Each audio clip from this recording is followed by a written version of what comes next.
Let's see.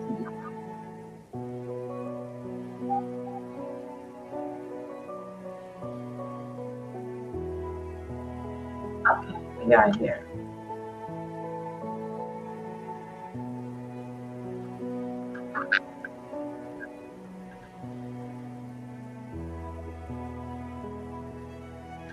Oh shoot! I told you guys were seeing it.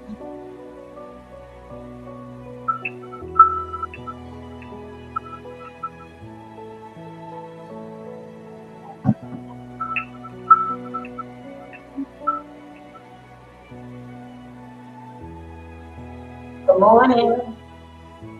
Hey, Miss Jackson.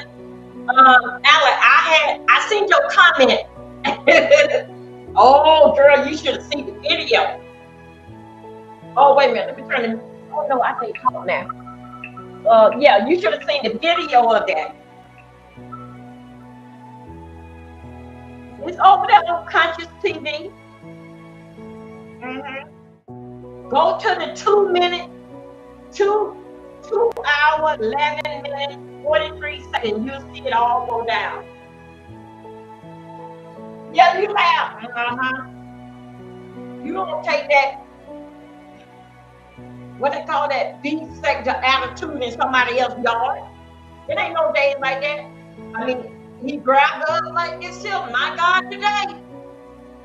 Mhm. You saw it.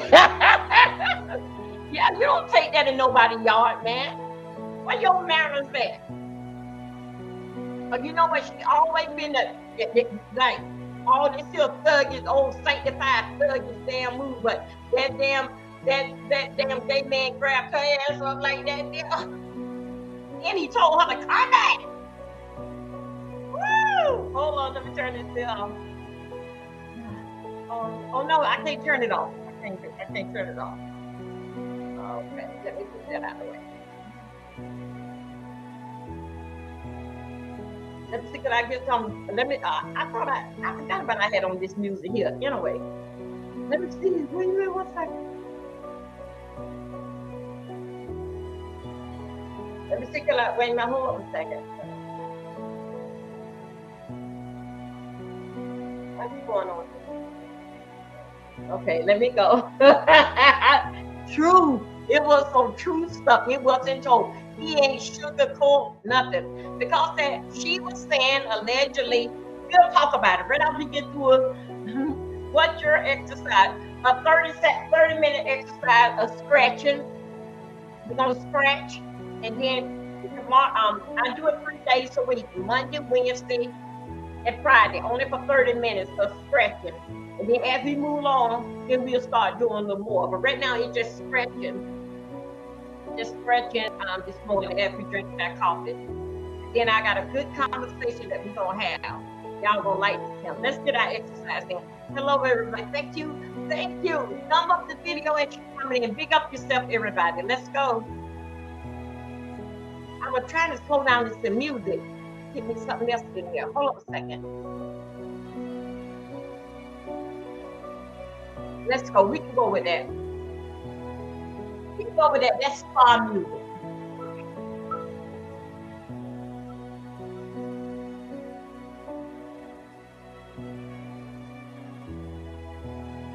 I just got that to you. Good morning, everybody. Oh my God, let's put our hand on our stomach. Okay. Remember, we're going to work at the stomach.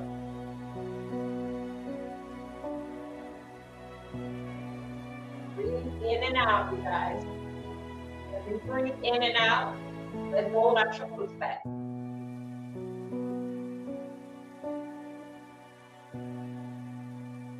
Okay? Well, just keep on just pressing. Just keep on pressing down. But if you don't go all into it, but just basically just try to relax yourself and try to pull those muscles in. As you do this, we're going to be rotating our shoulders back.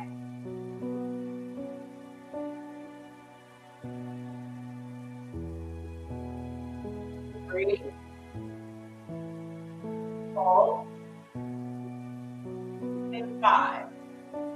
Okay. Shake it off. Let's shake it off.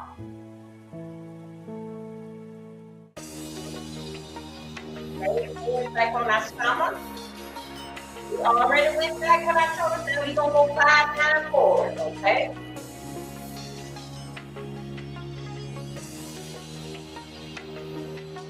Ready? Let's go 5 times forward. Remember, relax with our breathing. Ready? 1, 2, 3, 4, 5. Let's relax. I know our arms are kind of tired, so let's just take it off.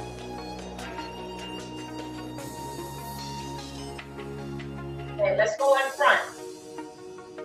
How we did the other day, let's go.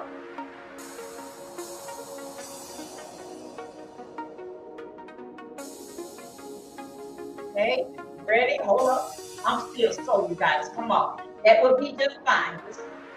It will be just fine. I'm still adding a being sore. And basically, it's my second time doing it. And just check it out. All of us got a lot up under here, up under here. I'm going to show you what we're going to do with that on. Okay. So, hands up front. Let's go to the side. 1, 2, 3, 4, 5. Hey, number 9. Now, let's breathe. Bring it on out. Let's put our right hand. And we don't go through this side. We don't go on 5 times. Okay, you know, we still sore on here. Ready? Go to your side. Ready? 1, 2, 3, 4, and 5. Let's shake it off.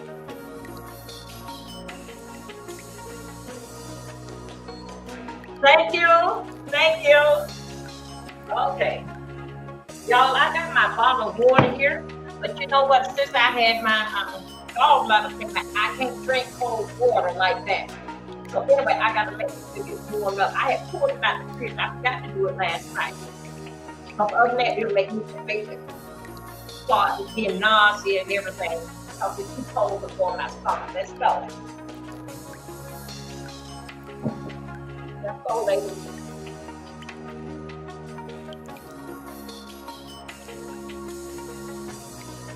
See how I'm moving? Like we tipping toes. Ready? Just get 10 out of this stuff. If you can't do 10, get 5, okay? In on hip, and also we also pressing in our stomach. Ready? Ready? Let's go. 1, 2, 3, 4, 5, 6, 7, 8, 9, and 10. Okay. Let's stick it out. You got this stomach and just walk it out, that's fine. Now remember now, we're moving muscles that we have been moving a long time.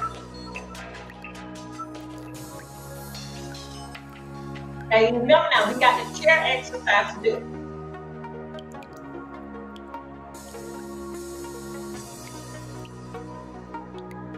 Okay, let's relax for a minute. Remember now, we already did this here. We don't warm up our arms. We don't warm up our shoulders. Now let's go and just massage ourselves. Just meditate and just massage yourself. 1,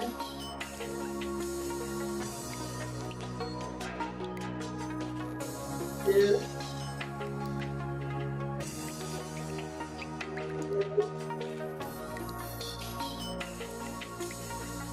4, 5. That's it. Let me tell you something. As you massage comes out, just turn your neck. This is such a relaxing thing. 6, 7, 8, 9, 10.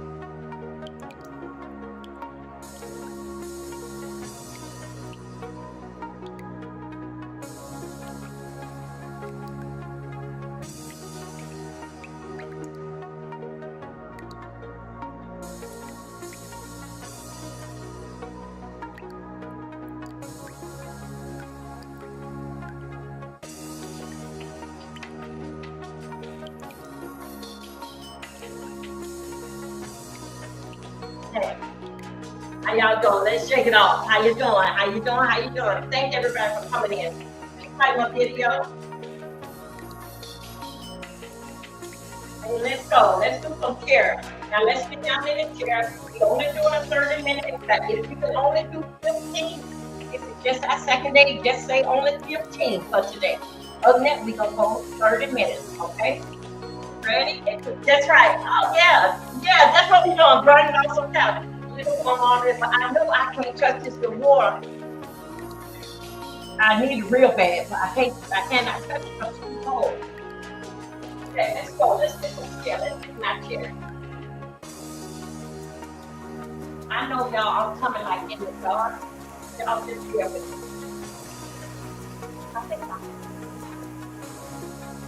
Okay, we got our feet, tippy toes, flat on the ground. We're gonna get 5. With the legs moving, and so as we doing it now, we tuck it in my stomach. Right, bring no muscles in. Ready? We're gonna get 5 for now. Ready? Up. 1, 2, 3, 4, and 5. 6. Now, as we're doing it, so make sure if you can, I don't know what type of chair you use. You can make sure that you can keep the posture. Keep the chair, keep your back against the chair, and just do it. Now, so let's step it out. But that day I heard too. I can only do 5 out there. Let's go. Let's pump it out. Pump it out. Let's see if we can get 5 more. Good morning. How you doing? Go outside for basically before we even get started with the next 5. Next 5 steps. Let's try to, if you like this on Monday, you got to make like massage your thighs. Massage your thighs. And we're going to go 5 more. Here we go. Let's go. 1. If you go 1, put your hand back on our tippy toes. Ready? 3, 4, 5. Tippy toes. Let's pump it out. Pump it out. So with 1 finger, right? 5 times. Don't keep that face together. Keep the left foot down on the tippy toes. Ready? Don't forget now, we got our stomach in. Keep those muscles in. Ready? 1, 2, 3, 4, 5.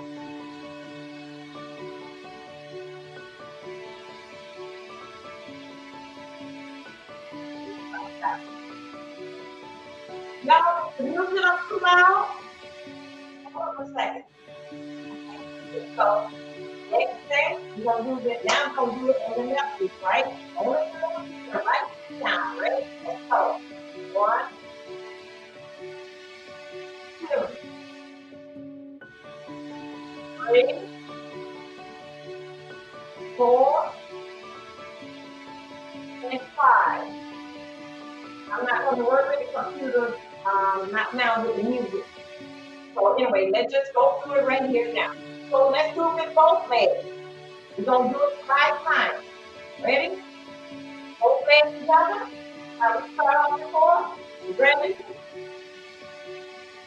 Everybody ready. Both legs tiptoe. Go to 5 times. Remember, we already did it today. Both legs to the front. We did one leg, right? 5 times. But this time we're going to go back. Both legs together on the tiptoe. Let's see if we can get 5 out of it. If you can't get 5, that's fine. That's good. I'm not going to put in something. We're going to be working with our 5. We're working with 5 with stomach in. Working with 5 with our thumb in. Ready? Let's go. Go back on our tiptoe 5 times. Ready? 1. Don't put the breathe. 2, 3, 4, and 5. Let's start it out. Okay. Let's stand up now. Stomach is back in. We're going to go over to the side, okay? We're going to go over to the side, 5 times. Come back. Both feet on the ground. Hip 5 times. Then we're going to go to the left 5 times. You ready? Let's go. 1, 2, 3, 4, 5. Both legs together. Kick out 5 times. 1, 2, 3, 4, and 5. Sometimes we gotta stop it. I gotta stop it out. Ready? Let's go. Let's try here. Right? Just that. Ready? 5 times. 1, 2, 3, 4, and 5. Forward 5 times. Ready? Both legs. Tippy toes. 1, 2,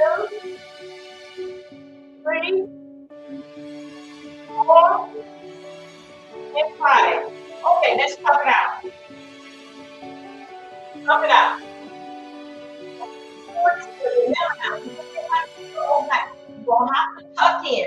Tuck in. You pull it over, back in. Pull it over. Don't let it in there. So after all, so what we have to do in the morning, after stretching and massaging ourselves. Giving ourselves our self-massage. Okay? Just relax it. Now, when you think come out of it, like doing the massage, you have to take over, that ain't nothing. Just in a meditation spot, it's basically to relax. Just relax. Okay? So when we start massaging ourselves, just turn your head. It's not nothing of what I just explained it to you just in the count. Okay? So basically, we have to get our morning massage. All down our back.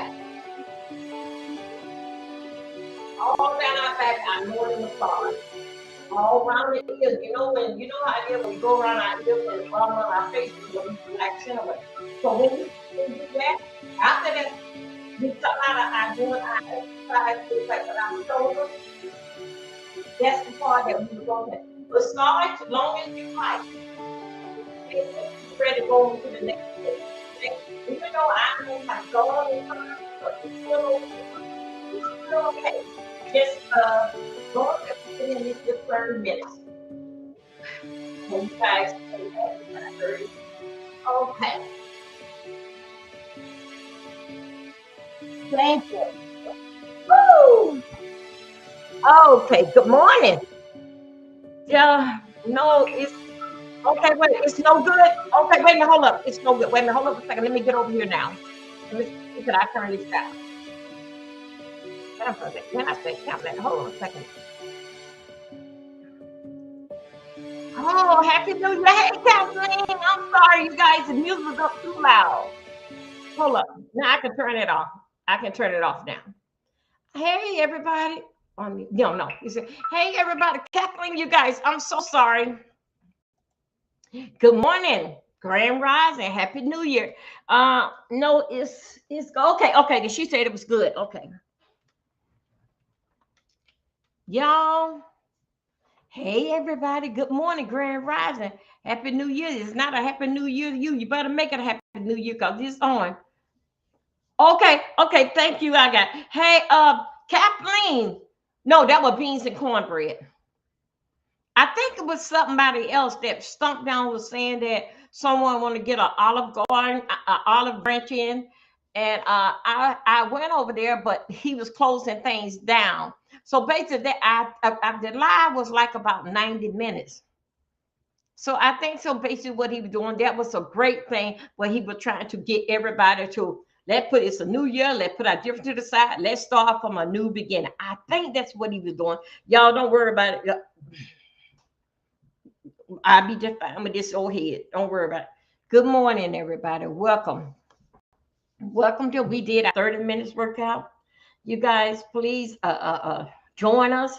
We only thing that we doing, we burning off calories. Don't and Friday, look for when we come out. We come out Friday for our next 30 minutes. But don't forget, like a lot of time when we doing our leg, when we are doing our leg, majority of the time we getting like a 40 count out of it. I just break it down. Okay, but tomorrow, Friday, we're gonna basically be wrapping everything up, getting it on it, wrapping everything up, basically like getting us for what we did. So we do know those of us, we are grown around here. We are grown here. Those of us that are looking forward for a new, well, if you're looking for it or not, it's here. A new year. Either you prepare for it or not, it's coming. Okay. In 12 hours, 14 hours, it's coming, ready or not. But this is what I want you to know. I was thinking, and also too, I was talking with a friend last night, and she said, Dolby, she said, you got some good points there. And basically what she was saying, dealing back with the good points that I had is the way that how I break things down. Okay. A lot of people don't get it, but if you get it or not, let me turn off those lights, you guys. Hold on a second.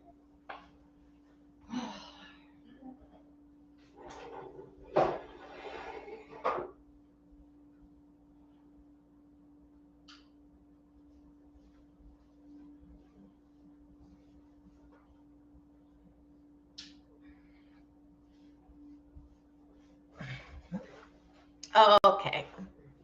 Here we go. If you get it or not,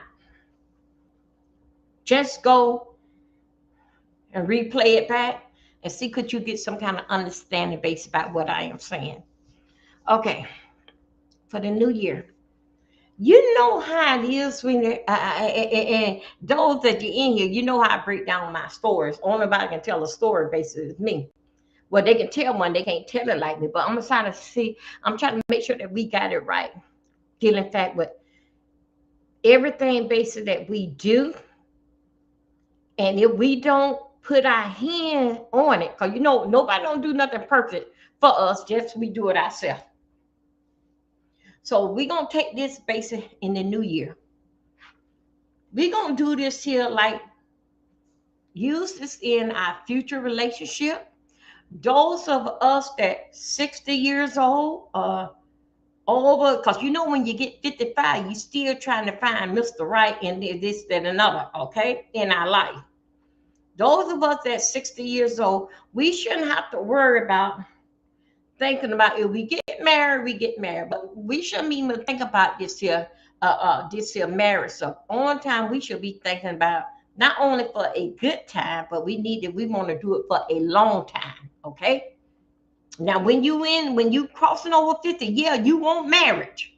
But by the time that you hit 60, after 55, you just want a good time and for a long time. Now we're gonna put the marriage out of it. If it happened, it happened. So after 55, only thing we should be, if we haven't got married, we just should, no, don't hang it up. But that would tell you at 60 years old, I'm 58. And it all depends on your mind development. Okay. And for example, look at Patti LaBelle. She going with a 40. Patti LaBelle is like in her 70. Look what she got. She got somebody 30 years old, younger than her. So guess what? She's not looking for no marriage. She's just looking for a long time and a good time. A good time can be a person basically going with you everywhere to show, and y'all just looking glamorous. He in his tuxedo or whatever that y'all can. Even also too in y'all quiet time together, y'all bedroom talk. Y'all know pillow talk. So remember now, we just looking for not only a good time, we looking for a long time. Long time can come in fact with marriage. But this is basically what you don't want to be bothered, allegedly with me. You don't want to be bothered with somebody that dealing with a child that not 18 years old. Okay? You don't want to be dealing back with a guy, even if they got a child from 18 to 20. If they ain't somewhere in somebody college or school or some kind of military, right? That's okay. See, that's what y'all help me with my verse. See, I told you, y'all will help me. Y'all know what I'm saying. You know, I said, get that companionship. Thank you. See that? I told y'all understand me. Hold up, this water should be warm now. Lord, I hope I don't get nauseous.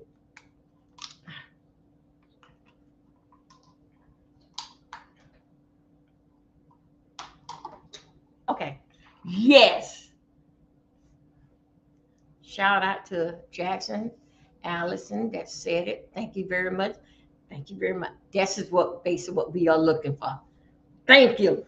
That's the word. Um, Companionship. Good time and a long time. Companionship. Okay. If it happened, it happened with you related. But oh yeah, you can find some companionship. Now let's talk about this here. The companionship. Let's talk about this here. And then I know somebody gonna jump in the chat gonna tell me exactly what I'm talking about. Same thing that Allison just did. Let me tell you if I did in fact with companionship. Please like my video. Thank you. And share it out. Thank you. If you have not subscribed, please subscribe. Let me tell you about companionship. You know when you are stuck with something.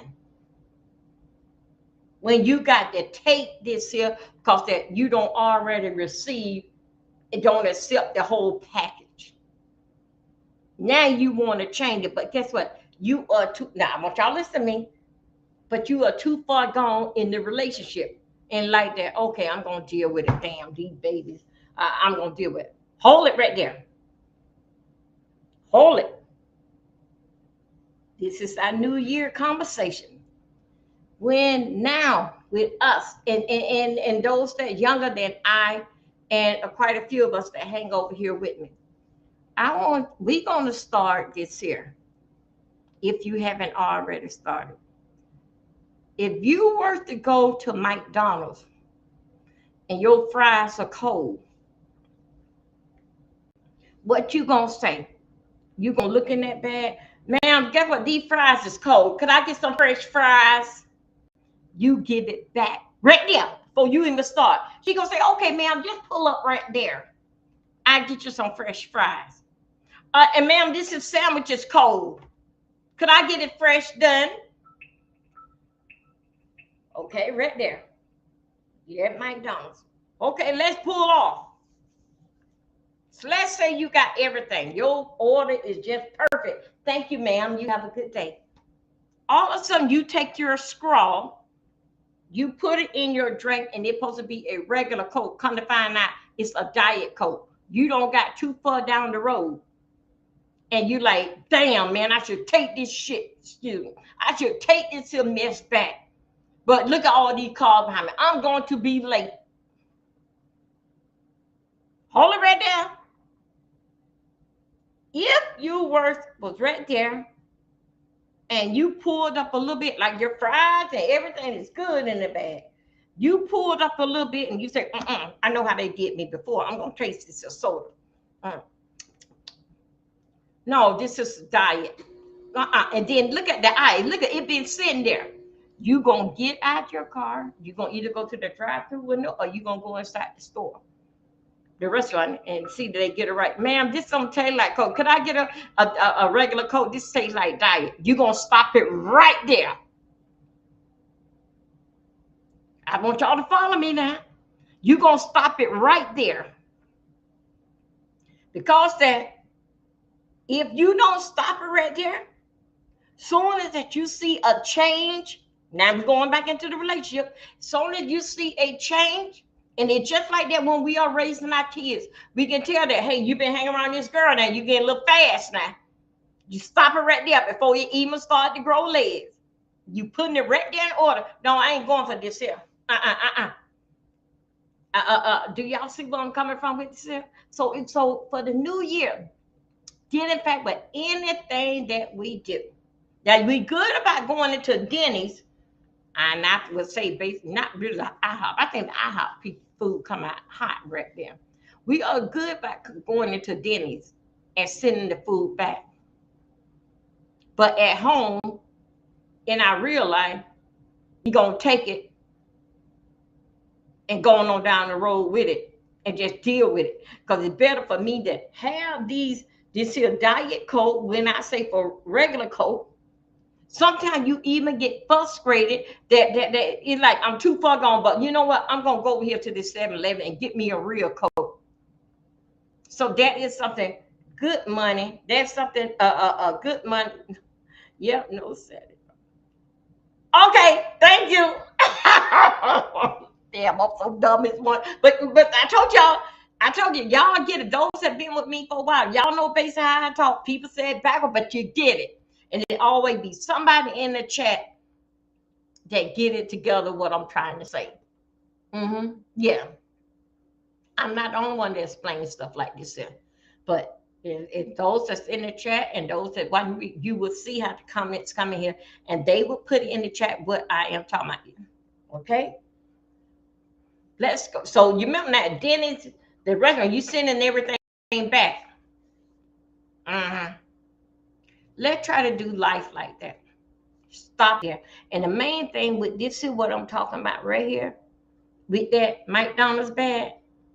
We there for we there for a long time. We there for a long time and a good time. That is companionship. Okay. I think so at 60 years old.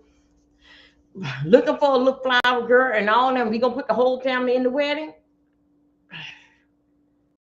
Remember now, you there for a good time and a long time, not for the waste of money. Okay. When you and him can go on a good vacation.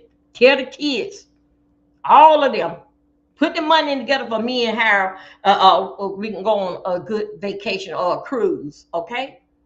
Okay. So let's just hold it up right there. Oh, yes, good. Well, it's cold, but I think so I got to go out. So I think so I can wash my hair a little bit. Wash my hair so you can air dry while I'm out there. Okay, so let's go on. Yeah, you got it right. Yeah. So basic, what is about that? What you want. Take for instance, when you go to McDonald's today, you remember now, you're going to check in the bag. Do I got my hash brown? Did you give me 2 sugars, 1 sugar, 2 sugars, and some extra cream? Try to handle things in your life. Because if you pull off with it in a relationship, if you don't pull off with it at McDonald's, in your relationship, look at your relationship like McDonald's. I'm not taking anything. Baby, you want to do these fries right. Deal in fact with him. And if relationship, don't be a Cardi B. Cardi B. Just take anything. Just say that I got a man. And see what happened Christmas morning. Look at that. He was open up. And with that, what she was saying, It's nonsense. I'd rather for him to open up, get in fact with a child and this, that, and all this type of stuff here that base it trying to cover up. I don't got another a ghetto relationship. That's basically how I look at it. Because no way you would have got with him and knowing that he got all these kids and you and two other y'all having y'all baby in the same year. Mm-hmm.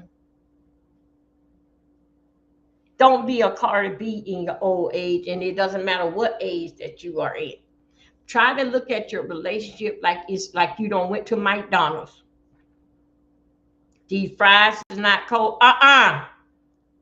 Baby. My hash brown, I'm missing something. Now let me tell you about when you say that you're missing something.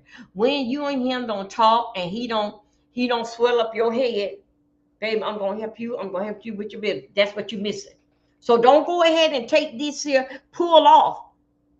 Not getting your hash brown or you're getting your fries real hot, how you like them. You're gonna be disappointed down the road. Because guess what? Because you will settle. I can tell you anything, give you anything, and you is okay with that. That is just a patch job. That's just a cover up job. Because guess what? You don't go on down the road. You help yourself. Yes. Yeah, he. You know what? He looked like a woman beater. I mean, it's no difference between him, Alice. It ain't no difference between as I see his looks and Cardi B, Offset. Yeah, they both look alike to me. Both look alike to me. So let's get back on this here. Don't if you ask for something, use your personal life like you at McDonald's. It's just that simple. And then as you know with McDonald's, they're gonna take all the food back and they're gonna make it right. So use at your relationship. You don't say no, you got to get this right. And if they want you, they gonna come back with you with some rightness. They gonna come back with you that they have got it right. Because they know that you ain't gonna take anything. Because you gonna stop like at McDonald's. You know what, ma'am? I don't win number. I ain't got no straw in this bag. All this here supposed to went with it to make it work. I asked for extra cream. I didn't get that. The coffee tastes burnt. If you were to pull off of McDonald's and say this here, I'm gonna call them. I get them the next time. Yeah, the next time come here, just like your relationship. Yeah, he gonna give you an extra few more dollars with you. Baby, I'm gonna take you. Me, you gonna go away for the weekend, trying to patch up the situation. But guess what? The problem is still there. It's still there. Because guess what? It's a patch job, and you would settle for anything. Anything just to say, I don't care how hungry that you get. And then in fact, as we know, then in fact, with little children, when we taking them out to the restaurant, sometimes we have them going with a tablet. Make sure you have them a little thing of goldfish because they're gonna have to wait for the order. They're gonna have to wait for it. So okay. So did in fact that when we go to a restaurant and we go to McDonald's, we want what we have ordered. And not we call the store manager. Some of them say that I ain't going back to that McDonald's no more. I'm gonna go down here to the other one. So basically, what you saying is that in your relationship, I'm not gonna deal with him no more. I'm not gonna deal with him no more. But you're gonna go like Cardi B. I'm not gonna deal with Offset no more. This McDonald's, but I'm gonna go down the street to the next McDonald's. They don't never get my stuff right, but you still doing the same old thing. Back to the McDonald's. Instead of stepping out your butt that you know of, same relationship how Offset did it. She went with Offset. He had a bunch of children. Okay, look at McDonald's like that. You going down the street, I'm going to the McDonald's over there in White Town because they get it right. But you still at McDonald's. They still serving you the same old thing. The same old thing. You still getting the same old order. Only thing different, it just in another area. All said it's a rapper. I never heard of what that boy name? This boy who she with. He a football player. We never heard of that damn child. We haven't heard about it until he got with Cardi B. And who is he anyway? Miss Dover, I don't do seven. Wait to repeat my order. Make sure. Yes. Listen. Okay. Yeah. And same thing. Same way in relation. That's right. Okay. You see what I'm saying? There's always somebody got to help me with my commentary. That's right. Repeat. Make sure that what he say, what he gonna do. Make sure he stand on business. Also, too, as y'all in the relationship, remind him, baby, this is what we had talked about now. I don't want to be disappointed. Because that waitress ain't gonna like the look on your face. And then that McDonald's, they know that car real good. They don't even want to come through the drive-through with you because they know she gonna send everything all back. That is good. What you don't take from McDonald's and restaurant, do it like that in your relationship. Stop being a pain in the ass in these restaurants when you take any damn thing from your children and your relationship and keep on going with it and say that it's normal. It's normal. No, it's not normal. No, it's not normal. So you stop it. Thanks, Jackson. Thank you, Allison, for coming over. Stop it right there at the door. They gonna get it right because they know that car. This here woman all the time sending back stuff. I remember when I was a waitress at Denny's, we used to know this certain person that come. She'll sit there and talk on her cell phone. You go and refill her coffee. Guess what she say? She's so busy talking on her cell phone. And the people, oh, thank you, fireman commercial. Thank you. Okay, they coming through. She'll sit there and talk on her cell phone and tell you. Take her, don't refill. She had us so much train for her $5 tip that she lived. Hey, Lily. Hey, Boo. Happy New Year. Thank you, Lily, for coming back over. Let me tell you what she do. She would tell you, Now, y'all know my name is D. No, D. No, put my cup. Now, she's sitting there talking to them. Now, it may be five of them ladies. Now they act like they in a 5-star. Baby, you at Denny's. She would tell you, no, take my cup and put it in the microwave. Then pour my coffee.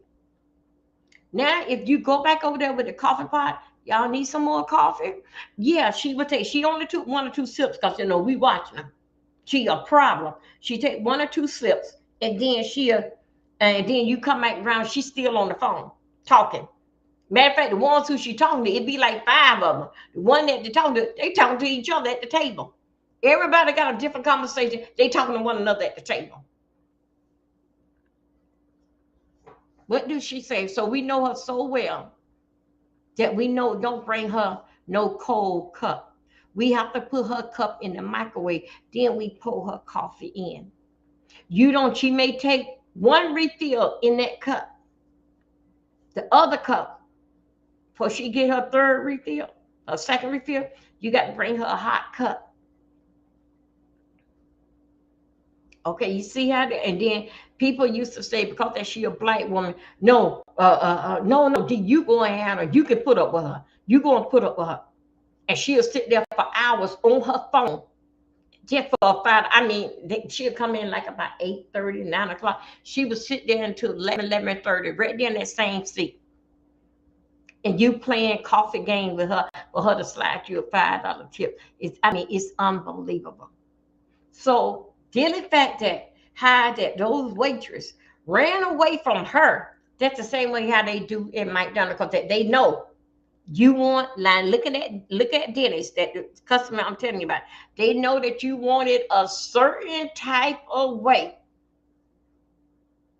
and base it how that she had us in order that when we see her coming, same way it might done, we run for them. Some of them go on break, not to deal with her.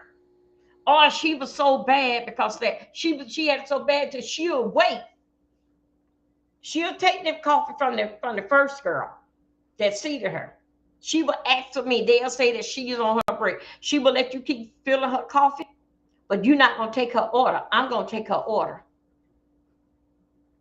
Sometimes we have to stand right there in the window and tell the host, go and serve the other tables coffee. Go and let somebody else take this coffee. I'm just gonna focus right on her. And as he get it off the grill, flip it, all that off the grill, go and hand it to her. That's what she wants. Now, she would say, she would ask like a grandstand to her everything. She would tell me, y'all, I'm telling you, take back the pancake, put it up on the warmer, because she too busy on her phone. Her eggs and her pancake, no, she won't. I bring her the whole grandstand. She would take me, do I have a salad plate? I know to put the plate in the microwave, bring it over to her. Then she'll tell me to take all this other food and put it back in the kitchen window until she get through talking on the phone. When she get through talking on the phone, it'd be like 45 or 30 minutes. We don't got busy. Everything. We don't got busy. Now, guess what? I have to tell the cook, could you redo this order over? Because now she's ready for her eggs and her pancakes. All for $5. To one day that we got totally tired of it. We got so tired of it until we told the manager to wait on her. No, I don't want it. I'm listening to it. No, I don't want it. And you see how that situation was. We let her continue with this type of behavior. Now that we don't create, it's a monster. Now she come in Denny's and demand everything. But she knows she don't come in there when the days that I'm off, she don't come in there. So basically what I'm saying with this conversation is that, what did we do? How is the climb that? Didn't say we went to exercise that fast. Okay. So I'm just basically telling you, do not settle for it. Because if they can play on you, they will do it. Because consider as 2026, I'm not going to take this here anymore. No, I'm not going to go for this here. It doesn't even identify with your relationship, even identify with your children. Because you know you don't have to take it on the outside. But if you happen to let a person to continue with this behavior, they're going to take it out on the outside. Because it all starts at basically like at home, what you're going to put up with and what you're not going to put up with. Because you know good and doggone well, only body do it your way is McDonald's. You can give back those fries. Sometimes some people eat 2 or 3 fries. This not hot enough. Give back the whole bag. So if you were to take this situation and use it, and Allie was here, use it for your benefit, basically like what I'm saying, for the new year, I think so that not only that we would go with knowledge, we'll get a lot of understanding in how our day is going. We do our workout, warm up our bones, get the kids off school, have our coffee for that little 30 minutes that we going to do this here workout. Now you know how to stay focused. If you stop it right there, don't be no Offset, Cardi B, and Stephon. Don't be that. Because how could a woman got so much? See, other word, I'm telling you right now, it doesn't matter about your money. It don't matter about your BBL. You can't make a man be with you when he got other things on his mind. Because guess what? You went to McDonald's and you took that stuff. I give them the next time. I'm going to go over there in White Town. I'm going to go to the McDonald's across the bridge. It's still McDonald's. Stephon look ghetto. That boy Offset look ghetto too. And instead of she stepping out the ghetto because she attracted to rough guys, Instead of she stepping out the ghetto and say that, well, you know what? Not the ghetto. Instead of she stepping out McDonald's, I'm gonna leave a little early, and I'm gonna go and I'm gonna go to IHOP. I know that I'm trying to say these little restaurant. I'm just trying to say that basically like getting an order your way, and it is hot. And only anybody can do it hot for breakfast time anytime is to me is the Waffle House. I'm just using these little examples. You gonna see that girl take your order at the Waffle House, get the grits, put the thing on this spinner or however another how they had. See, yes, I saw that. Yeah. Now look at him. Just look at him. Up there, he got the SA charges against him. Mhm. It doesn't matter. And hold it, let me hold it right here. I'm gonna go right here on Stephon while we in this relationship stuff. Don't if you worth to if you right there at the drive-through, check it out. Okay, ma'am, thank you. Pull up a, a parking spot. Let me tell you, make sure this not Diet Coke. Because I know they got me the last time. You take all that back in there. Because that ain't what I ordered. It's just like a man and a woman. You see the big sign say McDonald's, you know he got something good. You see a man that, oh my God, look at him. He look good and he got, remember now the McDonald's, oh, he got a lot of money. We looking at the McDonald's side. I'm gonna go over there. I'm gonna get with him. He already look good. I'm gonna get with him. But still yet, you still at McDonald's. Now, I'm not nothing wrong with McDonald's. We just using this here, and Allie is helping me out. We just using this here for example. If you can give back McDonald's store right there on the spot, then use your life and your relationship just like that. Some of you have to wait till in the morning, midnight, and say, "Oh, this is what I'm gonna do for New Year." New Year started a long time ago when you got with him. That is a new year. Because guess what you're gonna say? That is y'all anniversary. That's the day that we had them met.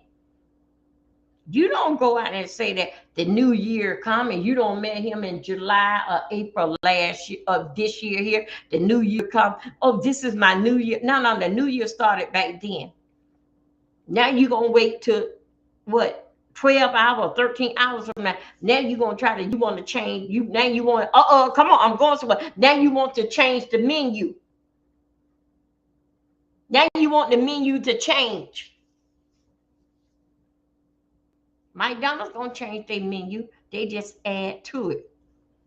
Stephon and Offset didn't change the thing that what they did. They kept on doing it and adds more to it. Now look what he got now. Let's go into Stephon. Thank you, you guys for the video. Please share me out. You have not subscribed, please subscribe. Look at him. I got to read the report too on him too. And I got to read this Tyler Perry report. Now look at him. He got these charges. So I think I'm about to say change. Oh, menu change. Okay, yeah. Let's do that. Change that menu today. See, I ain't got nothing to change because I got some things in my life that I can change. Yeah, I can. Then in fact, relationship. Yeah, I don't know why it is with me. I'm here. But yeah, I got some things I think so. I got some things I'm gonna change. I'm gonna tell y'all a couple stories right here. I believe that Stephon did it. I do believe, allegedly. And I think so too. This is not gonna go to no court and no trial. I think so. This bitch is gonna be a payout.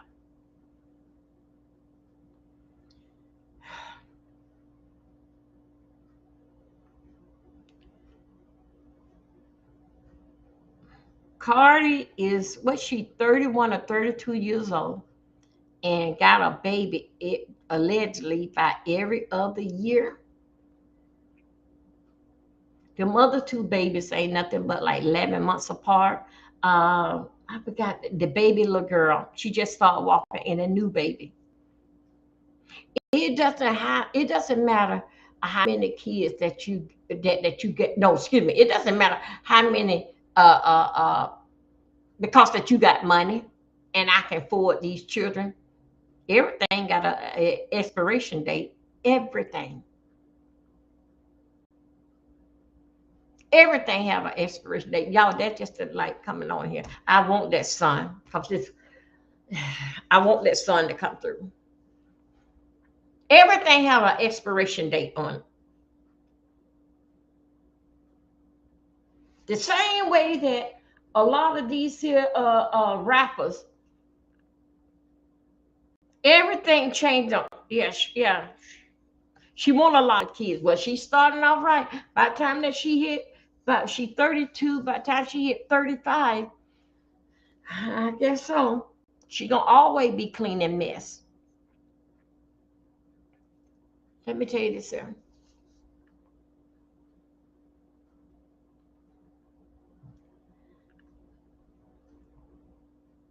Cardi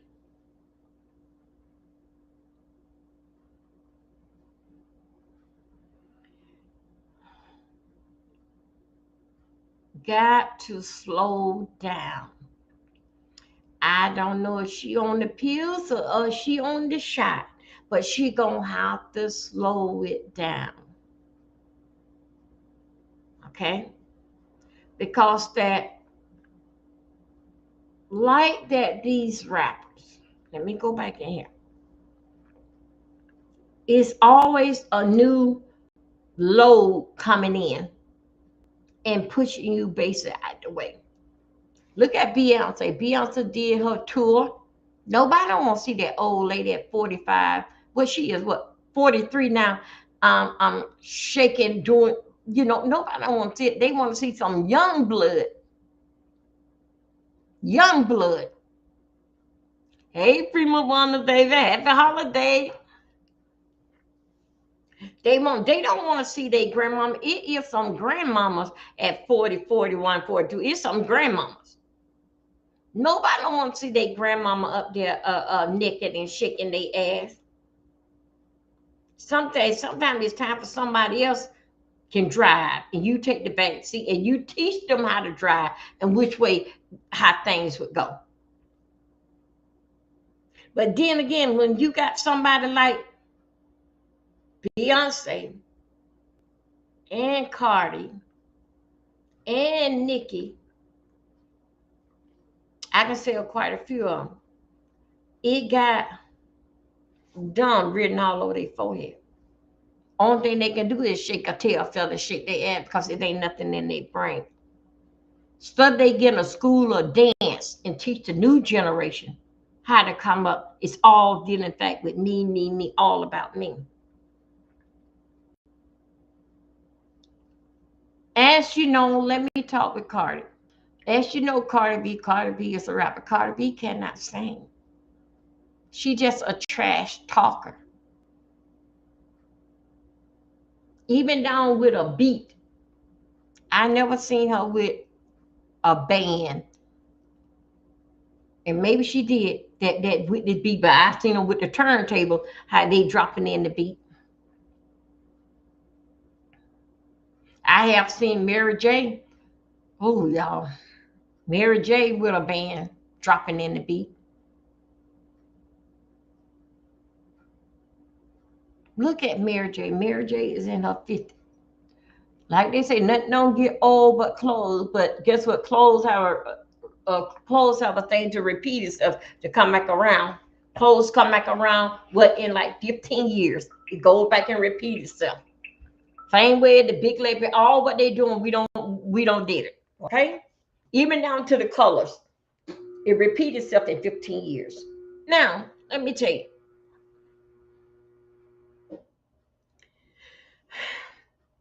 I seen a short of Mary J. Blige. And y'all know I like some Mary J. Mary J had on them tall thigh high boots. And you can tell she was drained and tired. That's why you should let somebody else start driving. Nothing, everything have an expiration date on it. Everything. Even down to life in our body. We have an expiration date on that too. To see her there dragging like that, and I heard one lady saying, dang man, girl, you need to get off this here tour. You old. She couldn't even kick up and do the kick drop.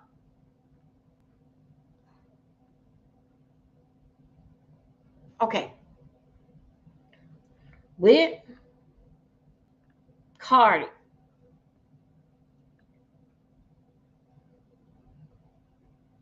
it doesn't matter what Stefan say, she's going to believe in. We ain't gonna look at with all the background with all these babies. Then he don't win it. I think they said got a baby, a pregnated Cardi and another girl. I think so. She even had babies. She still would believe what he said. Cause guess what? Love and eyes cannot see.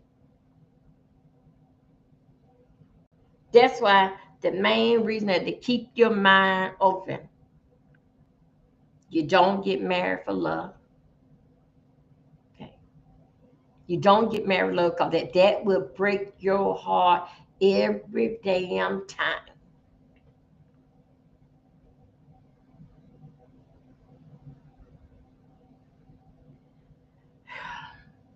I told you, Stefan ain't no different than Offset. Just like the McDonald's is McDonald's. You still ordering the same old thing. Only different, you went across the bridge to this McDonald's because they never gave you no problem. Your stuff be nice and hot.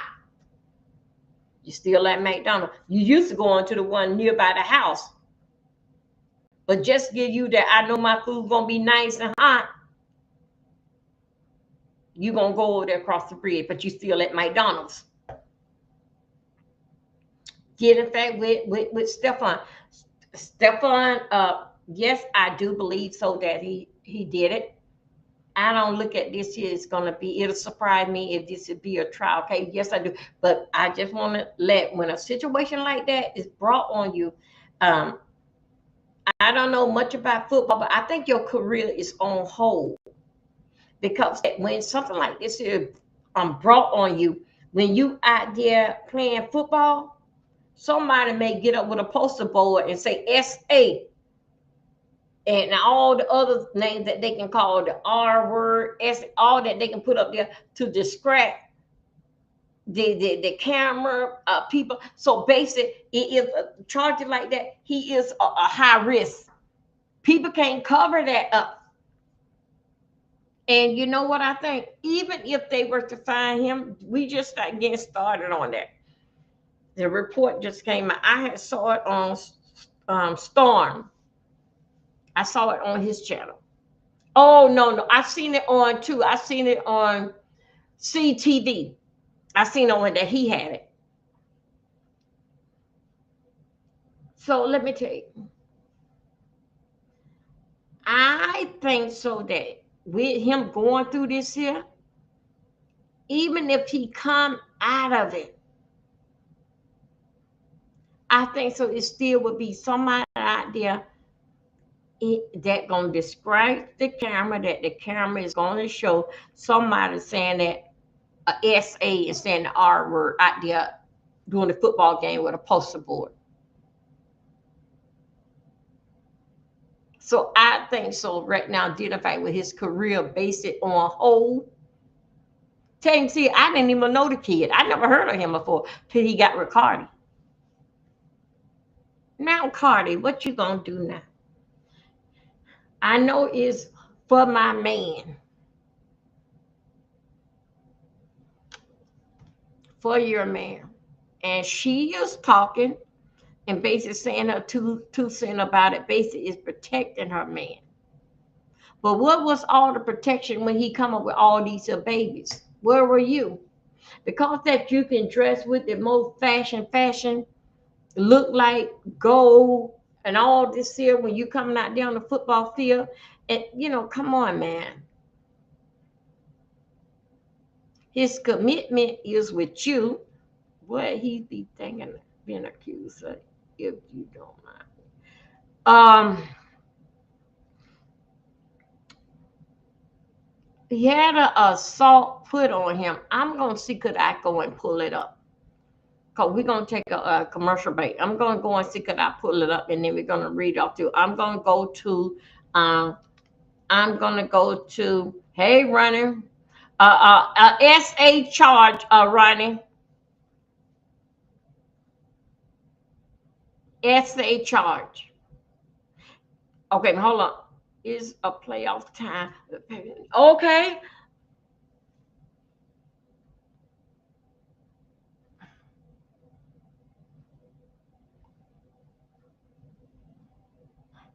Okay. Oh, okay. It's the oh my God. It's the playoff time. You think so? They actually would put him out there. The page. Okay, they need him. Okay. Okay. They need him. I don't know.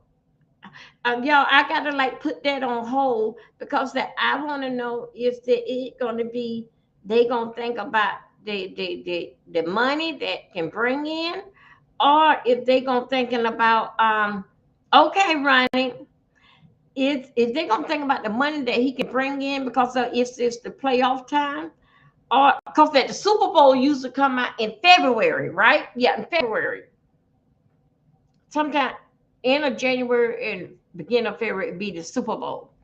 I don't know if they gonna think about he's their number one running back. Oh, this is what I want to know. If they gonna put that this is his job, he was hired to do this here. That is in his personal life. That ain't got nothing to do with him on the field. And we gonna still fulfill our part of the contract. Okay, yep, in February. Okay, and we're gonna fulfill our part of the contract, and he can handle that right after the Super Bowl. But I wonder really, I don't know how those guys can think when they got all this here on their back. How could you run the ball? Do you do really look like saying that I'm like you running a ball, I'm in the clear. And you not thinking about nothing as you got the ball and hut one. I think so. They basically got people like getting them counseling or something. Focus on the game. Don't worry about your personal life. Worry about all them babies. Focus on the game. And I also too, if they go over to the Super Bowl and with him, if they happen to lose, I think that like how you said, I think so. They will basically like start. Will basically say if he in there, it basically like would be all. If they lose, basically like dealing fact with his thought. How And I saw him. Doesn't he model? I saw Stefan all dressed up like he was in a mod, like he was doing a photo shoot.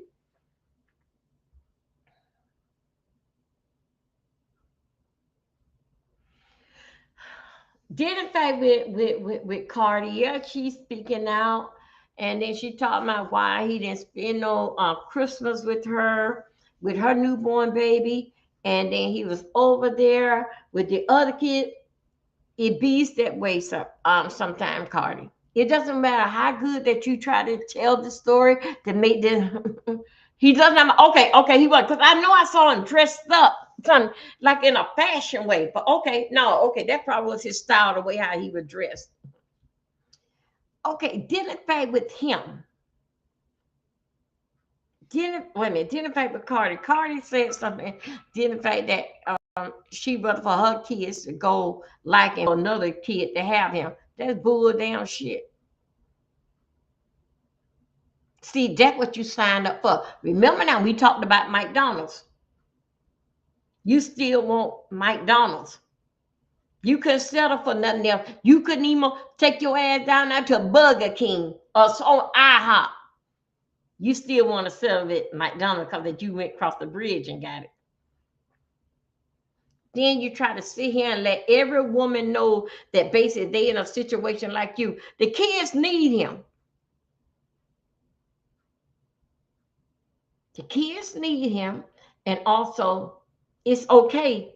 Because my kid have everything. I mean, that was the most sorry ass excuse, a situation that I would, like Funky down here, I would settle for the dick.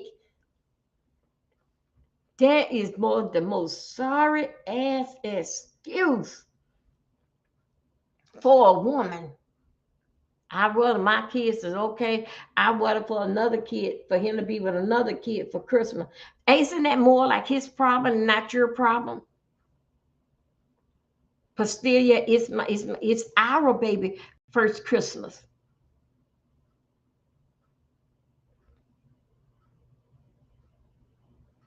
You mean to tell me he couldn't be with them kids for Christmas Eve and still wake up with your baby or what, or whoever baby? That was about the most sorry ass excuse, like I don't messed up. Y'all, so far I had 5 commercials come through. I got the thing saying, okay. Yeah.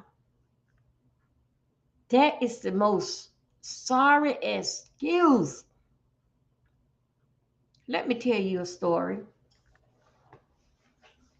And y'all know when it comes down to my with my personal life and life experience, y'all know you can ask me anything. And you know I'm not gonna lie. My mama, she been gone now for 11 years. My mama, y'all heard me say it. My mama dated this guy for 43 years. My mom in 1973, my mom had my little brother. I was 7 or 8 years old. My mom had the thank you. My mother had a baby from him. This guy here was from Nassau, and he already had 6 kids from his wife.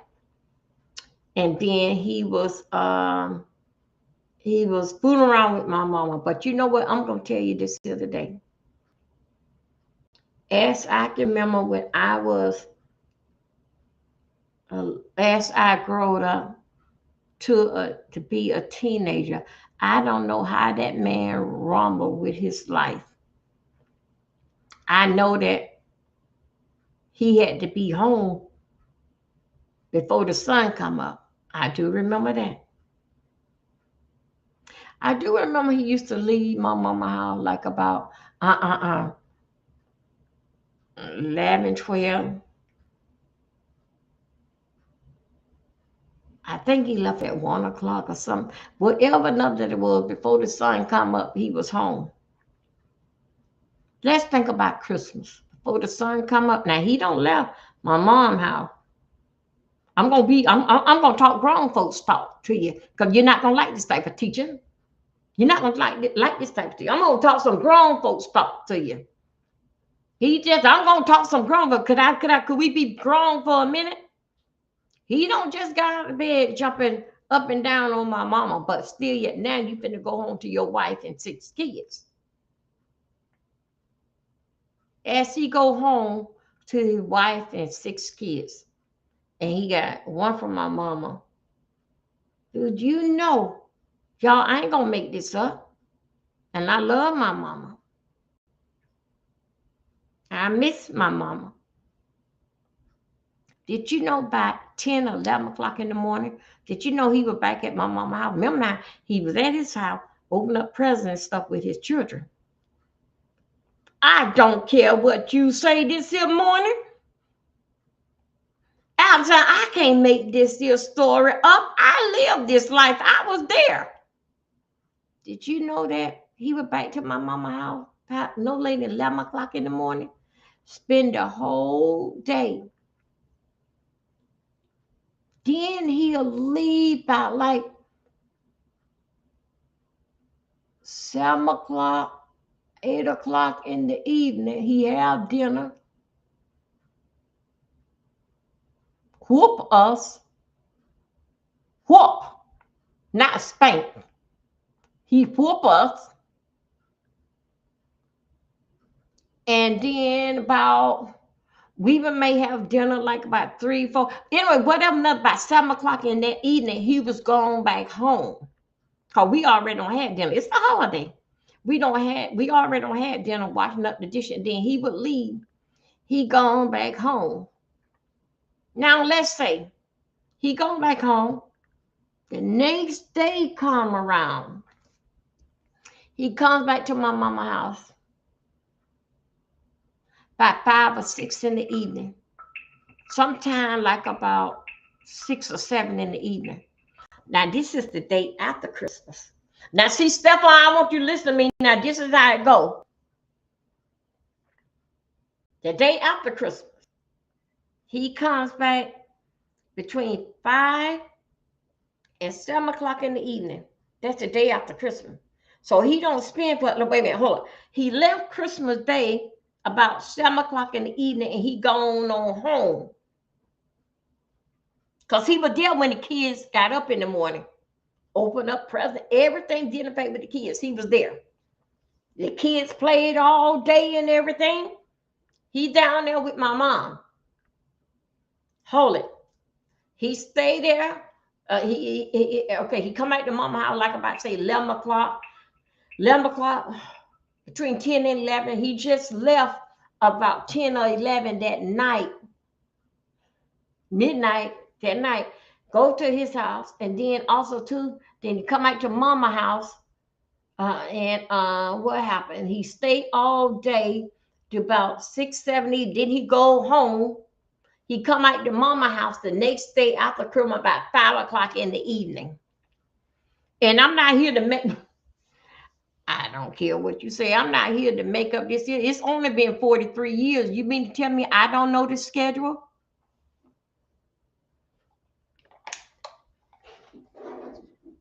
It only took 43 years. You mean to tell me I don't know the schedule? I was that blind, basically, like as a little girl and watching, and as a grown woman, and don't have my church. You think I don't know the schedule? Yeah. So hold up. Now my mama done been gone 11 years. He played on his wife. Not played. Well, of course, the wife always know that she been played on. But who is the other woman? Remember now, the other woman always would know her.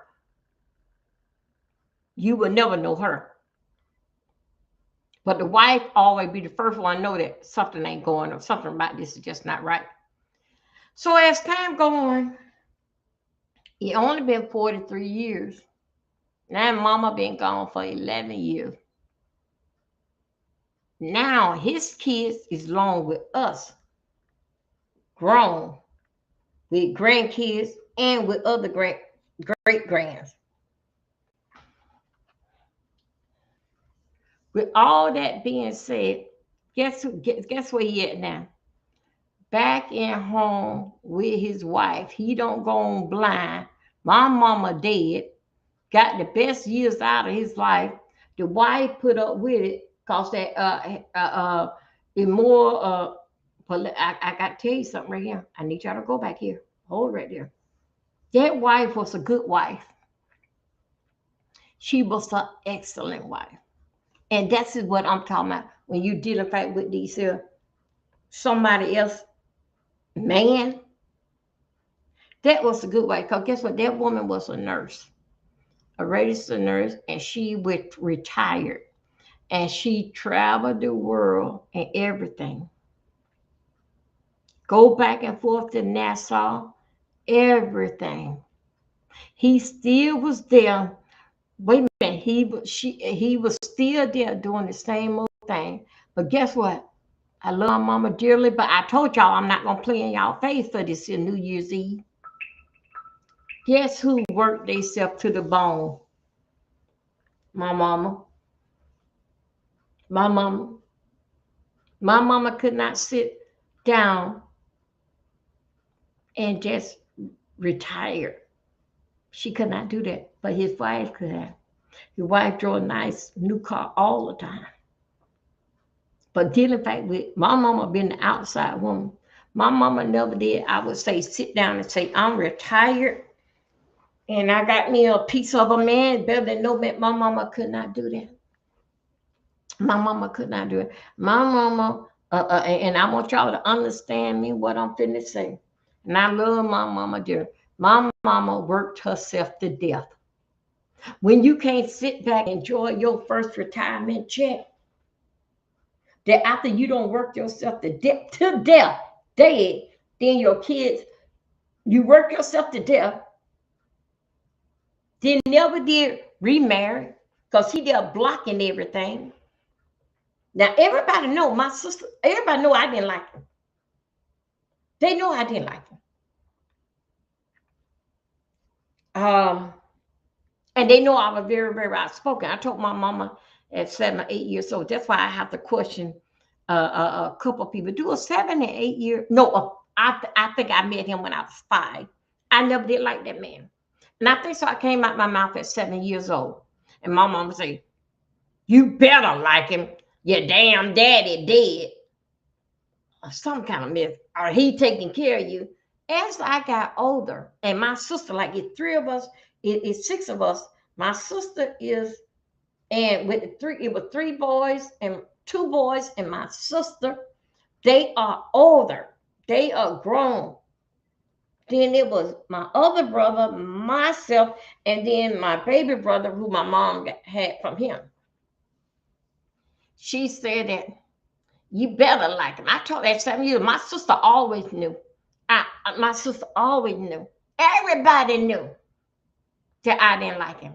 When I came out my mouth at 7 years old, and I told my mama, 7 or 8, I don't like him. I said, I never liked him.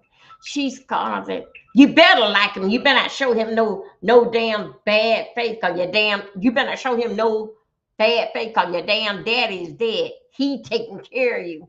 And I was trying to wonder. And I basically was just like pit patting and, basically showing all respect to him. It took me a long time, maybe about 15 or 17 years old. That's when I found out you don't take care of. No, my mom get a Social Security check for us. He don't take care of. So as being grown, me and my sister, mama passed away. Me and my sister would talk about this all the time, just anytime, talking about it back in the day. My sister always been smart. My sister basically outspoken, and she said right then. With me, I sit back and I just take in a lot of stuff, and then I spoke. But my sister is like this. She's stopping it right there at McDonald's. So my sister have saw a lot, but I basically understand a lot. It basically like my mother was like that. Before I was born, my mama said that an Indian lady told her about my sister was very wise and very smart. So basically, yeah, that's the impact with my sister. And basically, she can pick up on stuff just like that. So basically, my mama and my sister, they were very, very close. Of course, it's the first daughter. I was close with my mama. I am the last daughter, but my sister was more seen a whole lot of things. And with me, like a child, I tell everything because I don't even know. I don't basically know about it. What to say and what not to say. I just, but my sister knew. But my sister said to me, as we get grown, we sit back, we on the phone, or I'm at our house, and we just talk about the day. And my sister would bring it. He never did take care of us. So mama always had got money, but I remember it was some gold envelope. Either they was gold or maybe they was greenish like or something. I do remember that coming in because it was basically like 2 checks. It said for my mom, then the other one say for the children of supposed to be, but come out later. That was with the deceased man. It was 2 checks came in there. And my sister sit back and we sit back and laugh and say that man ain't never take care of us. He probably gave mama money, but he never gave us no money. So we always had money, did the fact because we was getting a check. And I sat back and I thinking, and I said to myself, I was walking on damn eggshell all these damn years. I should have been on cut meat somebody because of this here doggone man. But I was showing so much respect because that here our daddy is dead, and of course he taking care of us. He can spank us and everything. He taking care of us. But come to find out, and I knew as I got 15 years old, that's when 15, 16 years old, that's when I knew about the Social Security check. That's when I knew about the Social Security check. And I think so the way how I found out, because of my aunt in 90, 91, 92, she was having a problem with my cousin. And she was telling my cousin to stay in school because their daddy had died and something didn't fight with a Social Security check. And then didn't fight with her age and my age. And I saw the thing. But I didn't hear it. And I didn't see no, I've seen some brown or brownish green envelope or something that come in. Or maybe it was the check that color. Maybe the envelope was gray because back then the mailman was bringing it to the house. But anyway, that's when I basically found out really. But my sister basically go into a detail and talk about it, all this type of stuff here that went over my head.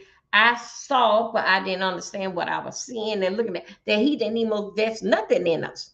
He invested in my mama. And when I look at it, even though with my little brother, that he has from that is my little brother's father, you didn't even take care of him. Because it was pinched off with the check. You know, we all in the household. Even down to my mother husband, the one that passed. His check. No way that my mama fed all 5 of us and then fed this one here belongs to you. No way. So other words that she took care of him with that check. I sit back and I think, they all return. Now for what I hear, my sister will call me anytime. She'll say, D, I said, y'all, Lord Jesus, forgive me, but it just, I'm still a work in progress. My sister would say, D, she'll sit there and she on phone. I say, what, you got some good news for me? That man dead. My sister laughs, say, girl, no. I just called checking on, and we'll go ahead and talk about with our kids being grown. We'll talk about the grandkids and talk about just that and other. I said, damn, I thought you called me for some good damn news. And we bust out and laugh. Because that's basically how our personality. It's just a human, we just laugh at stuff like that. But we do got a serious side and a business side of us. But we get with all sick, but we key and laugh like everything. Check me. Then in fact with my little brother,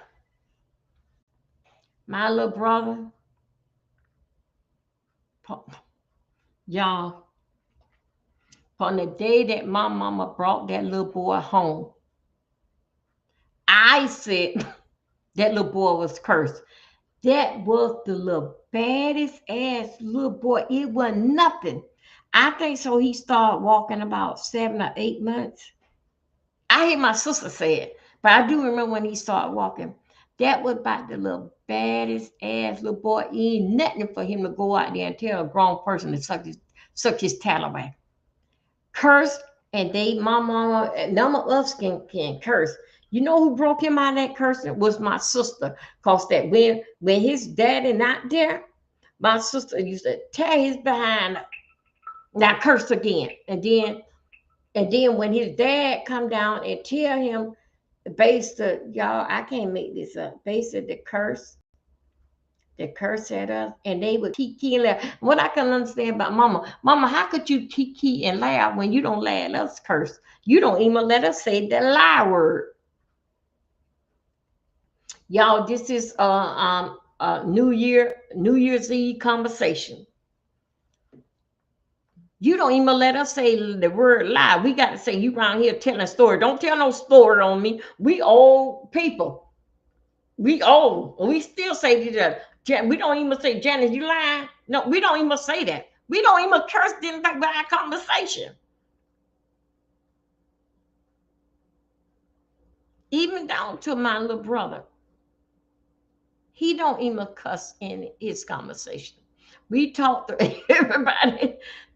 That's how much that we respect and what our mama basically talk us did in fact with respect. But when my little brother, from that man there, from the day that my mama brought that boy from the hospital home, that damn little boy was damn hell. That boy was something that my mama, if 5 of us, none of us gave my mama teenage problem. But he did. He wasn't even a teenager. He was 8, 9 years old giving my mama problem. He went down there and did, y'all, I can't make this up. He went down there and got into some trouble. And somehow or another, my mama had to go to court. My sister, they don't got grown and they don't move out. Her and my other 3 oldest one, they don't move out. And I'm seeing mama go through all these things. She cannot sleep. And all the time, it was something else with that boy. All right. Remember now, his dad is still coming there and still leaving at 10, 11 o'clock at night because he got to get home. He got to beat the sun up. All right. Home. That little boy, mama went through so much with him. Only thing, and every trouble that he got into, my mama was able to get him out. He went and y'all, it's not funny. He went and told the judge, juvenile court, went and told the judge, my mama sleeping with a married man. He don't sleep with us. He went and told the judge that. Told the judge the facts of the life, what's going on in the house. He got another wife and children. He came to court with my mama. He lost, he didn't go to work because he had to go to court. He went to court with my mama dealing fact with about this boy here. My brother got in front of the judge and told the judge my mama messing around with a married man. He don't live in the house. And the judge came back and say, put the judge or the caseworker said that my mama, the reason why that my little brother's acting up because that his daddy is with another woman. I don't know what kind of grown folks conversation, but y'all, they had the telephone. And I heard my mama talking to my aunt about what had happened in court. That's how I had found out. My little brother still was out there doing that. My mama first 5 kids. You know when we start getting into trouble in our damn 20s, that's when we started going to jail. But when we was in my mama house, and my mama, let's say a single black woman, we didn't, and our father was dead, as what we was told. We didn't give my mama no problem. We gave her a little problem. My mama had to go to school. Now, my sister was a fighter. My mom went to school with my sister, and they had to put my sister in another school for one of them bad people. But my sister, she was something else. She was a fight. Yes, I have got suspended for fighting. But basically, getting suspended didn't fight with somebody for coming for at my sister. Yes, I had got suspended 5 days. But my sister, they didn't bring her back into the school. They let her go to alternative school. My brothers, they didn't bother with us because we was known as the Moss and Miller. They didn't bother with us because they know that. And my brothers, they was big, not fat, but them was some big boys, especially my oldest brother. And my oldest brother was bow-legged, and they didn't play. And then my other brother, he is something else. He didn't play. My sister didn't play. But me, by my other brother, myself, and him, we basically were like on, because we the kids, we based on the low profile. But none of us act up in the house with mama. When we got out and moved in and got into our relationship and married, that's when we act up fighting. Okay, and majority of the time, we were fighting our spouse. They put us in jail. But let's go back to my little brother. My brother at the age of 13 or 14 took a man's life. Back then in that time there, they was calling these things here. That was like back in the late 80s. You used to call a sawed-off shotgun. My brother, out of all things that my brother, my mom, and his dad can get him out. When he took that man's life, there's one thing they couldn't get him out. And I'm telling you right now, they went to see him. I ain't never gonna see my little brother. Because guess what? I always was on the opposite side. And I always thought about those children, that who that man could have been today. He probably would have been the next president. We never know. And look at them they went to rob the man, with three of them. They went to rob the man, and the man, and then they were with a prostitute, and then they side up with the prostitute to set up with the man, and they were gonna rob and take the man's wallet. But somehow or another, when the man got out the car, they see there were three punk kids. The gun came out. They were going back and forth. My brother had the gun, going back and forth, and then the man looked and see like the three punk little black kids, and they were going back and forth with the gun, and the gun shot off. Basically, it was the man hand that shot it off. But still yet, they never did find no weapon.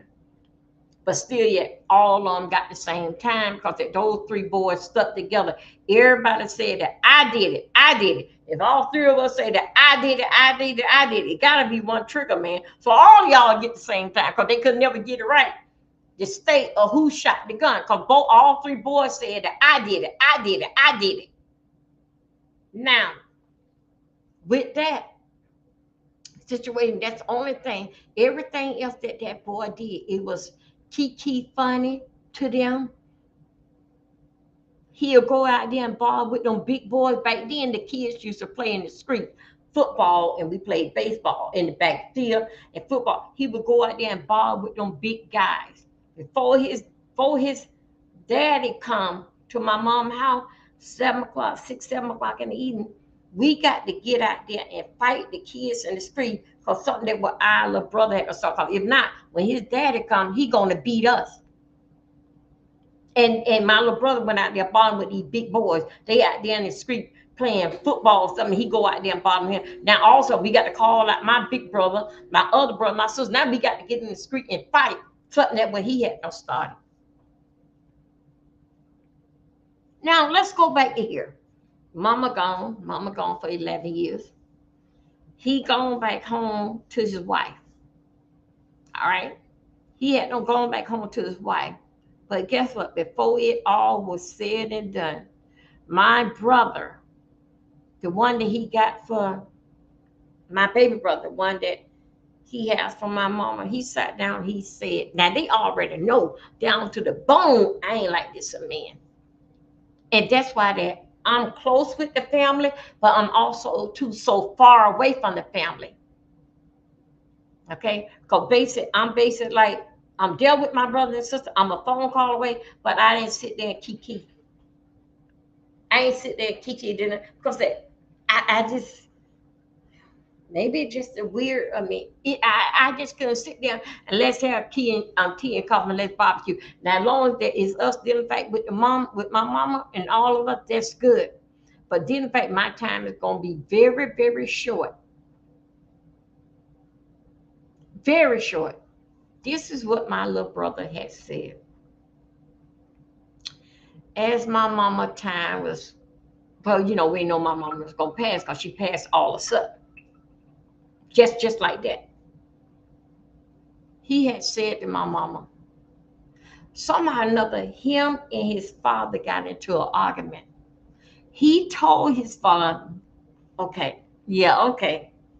He told his father, he said, Dad, if you come up in my face again, he said that whatever that my brother said, it was going to be a violent moment. And he told his dad, and I'm going to win, that he was going to win. I think so. It was something pertaining to my mama.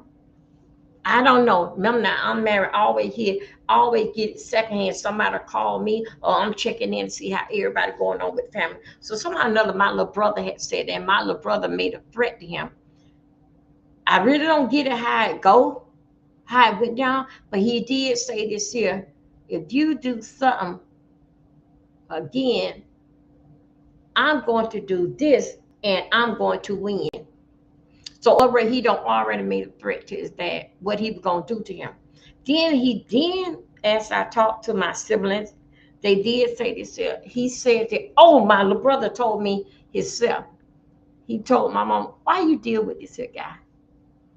The words that he said, why you deal with this guy? This guy not gonna marry you. He ain't never leave his wife. Leave him alone. I think it happened something like that. I think that's how it basically happened. I probably don't have it in order, but it all went into the same old thing. Same old thing right then when it was going down. This is what he had said. And so, of course, they going to call me because they're right down my alley to get rid of him. I have told y'all, please like my video.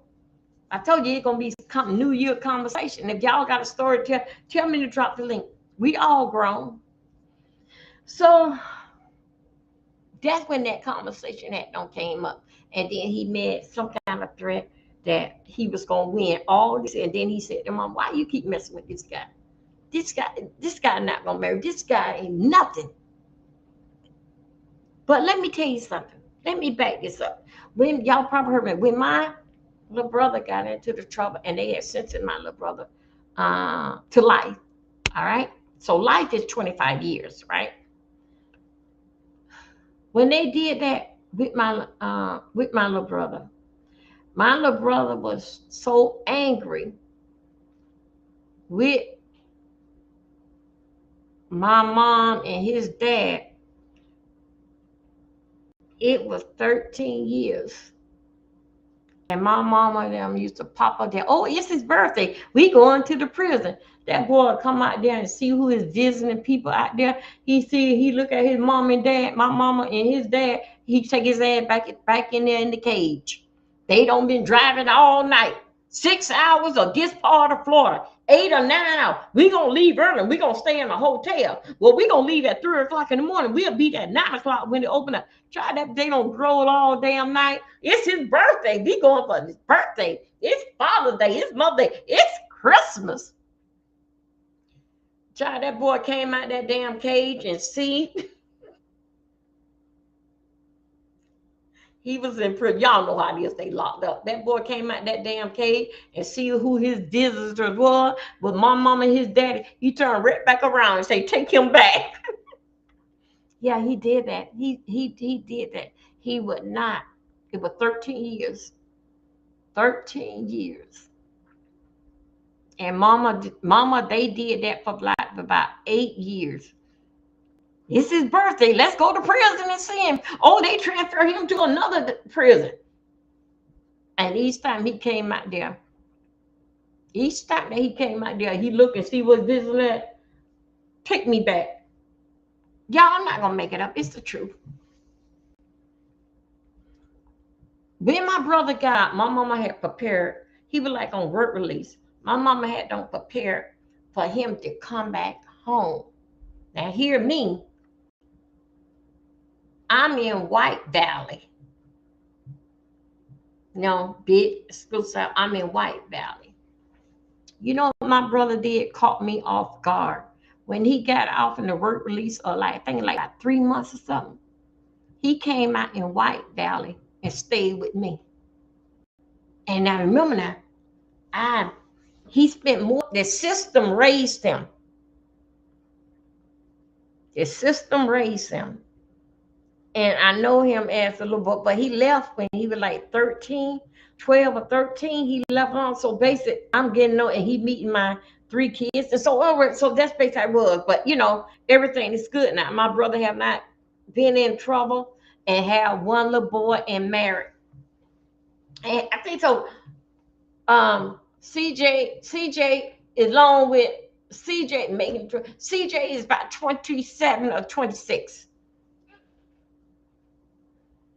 He never did return back to my mama, even right now today. And he heard her up. When I had sold out of where I was at and I moved the other house in Palm Bay, he moved to Atlanta, Georgia. And that's where he started a trucking business right there. He said, I would say to him, hey, we call him man. Hey man, what's up? When last time you talk to your daddy? He's still like, oh yeah, I got to call. Man, I ain't talked to that man in so long. That's what my brother says. But let's go back to this man kid. Because the streets are talking. His kids, he have not, how they would say, I don't know if say like raise his kids because he was living two lifestyle with the family knowing his kids won't listen to him. The boys, they selling drugs and weapons at the house. He can barely see, but him and his wife is back together. She got to drive him around everywhere because he can't see. He have to him and her putting charges on the boy because they have to go through the situation to get the kids out the house through court order and all that. Them kids is everything. They don't, even down to the grandkids, how they feel about him. And I would say not being there, and of course that they parents is going to tell them, y'all, let's take a break for a minute. Give me a minute. Let me go ahead and heat up my coffee.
Okay. How y'all doing? Good morning. And I got my bottle of water here. Okay.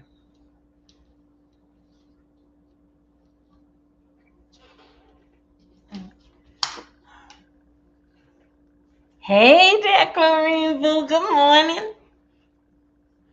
I will catch the end of the live. Okay, all right. Thank you.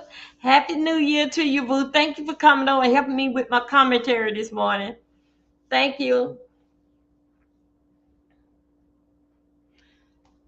His kids is giving him a whole lot of problems, and that's basically like what I heard like this year here, early part of this year. I don't basically ask too much about him. Even when we talk to my brother and all that, I don't ask much. Well, we don't ask about because we don't care. So finally, my sister is the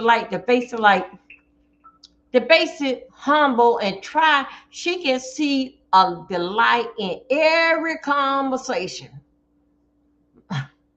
My sister ain't really say nothing about the man. She really didn't say nothing that she didn't like him. She basically like, and she can see through anything and try to, she ain't gonna deal with too much of anything, but basically try to think out like, hey, I don't have to live with her attitude. I don't have to live with this. What you told, you gotta let me see. I can get up and walk, go home. So that's basically my sister attitude, right? All of a sudden, when Mama passed, right? Uh, he had, he was going through something, grieving with that mama, with all the children around. And my sister had a lot of grandkids with all the children around. That's a base that helped him through his grieving of dealing back with my mother, right? Because all of them was in it, all of us was in it, right? So all of a sudden that my sister, she and her family, they moved over there in the house with him. Everything was good. Nathan, uh my mama had two dogs, and one of the dogs, they gave the dog over to my brother, and my brother took the dog back with him to Atlanta. All right, that when mama died. The other dog was the little white dog. That was the man, that was his dog. Because, both of them, him and mama dog. But anyway, they used to the man. So when the man come down, this my mama, the dogs always take off his socks. And they'll go and put them by the door. Or they'll go, because that's how much that they loved him. And he'll take them for them to get cut, shampoo. Basically, they took care of them dogs. Him and my mama loved them two dogs. But my brother liked the one called Lexus. He took Lexus when mama died. He took Lexus back to Georgia with him. So over there, leave my sister dealing with one dog. Child, I don't know what had to happen. Anyway, somebody, I don't know if the gate was left open or the dog was able to climb up under the gate. So anyway, somehow or another, the man had left. And when he left, the neighbors had stopped him and say, hey, you just ran over your dog. But come to find out, the dog went up under the gate, and he know the man truck. So the dog went to greet him and all this, and he didn't even, because the truck sits up high, and he didn't even see the dog. So anyway, he runs and kills the dog. The man is upset because because the dog is dead and they didn't keep the gate closed, and the neighbor stopped him when he got out to the stop sign and said that you just ran over your dog. So anyway, this man been coming to the house and basically there all this time basically with mama. So he had my sister. So instead of him, I don't know which way how to handle it, because I heard about it. Then my sister told me about it. He gonna come in the house, gonna try to do a thing, gonna say all them old 50 words to my son. You EMF this, all this type of cursing. What is it? You caused me to kill my dog. My sister ain't know nothing about the dog got run over. She didn't even know nothing. Only thing she listened about what he said. So he jumped big and bad in my sister's face. My sister pushed him out of her face. My sister, twin boys, jumped the man. Didn't beat him up, but they jumped up and said that, Granddaddy, don't try it. Don't you do it. Don't you try it. Then my sister's husband, he come out the room and see that basically like my sister was on an attack from this man. So make a long story short, my sister put him out. My sister put him out. Now see, he moved my sister in, didn't fact what he had on, what he was going in. And they think, I hear. I think so they had lasted about 2 or 3 months together. They think, my sister told him, you get your stuff and you get out. So anyway, my sister went on ahead and basically like put him on out. And then mama had a car, right? Car is all paid for. This is what he do. He would lend my sister, they drive the car. So everybody basically like, about 3 or 4 cars. So he would lend them drive the car, and he said he's going to change the papers and all that and give it over to my sister. Man, that man had done pulled off fast, and that man had done come to that house while my sister, while they was asleep, had don't got his children, his daughters and things, or his granddaughter. They came to my mama's house and took off with the car because he had a set of keys to the car. After he don't get the car over to my sister, he brought down his family. Now none of this is time we ever seen his family, but we all know he brought down his grandkids and came and drove the car clean out the yard.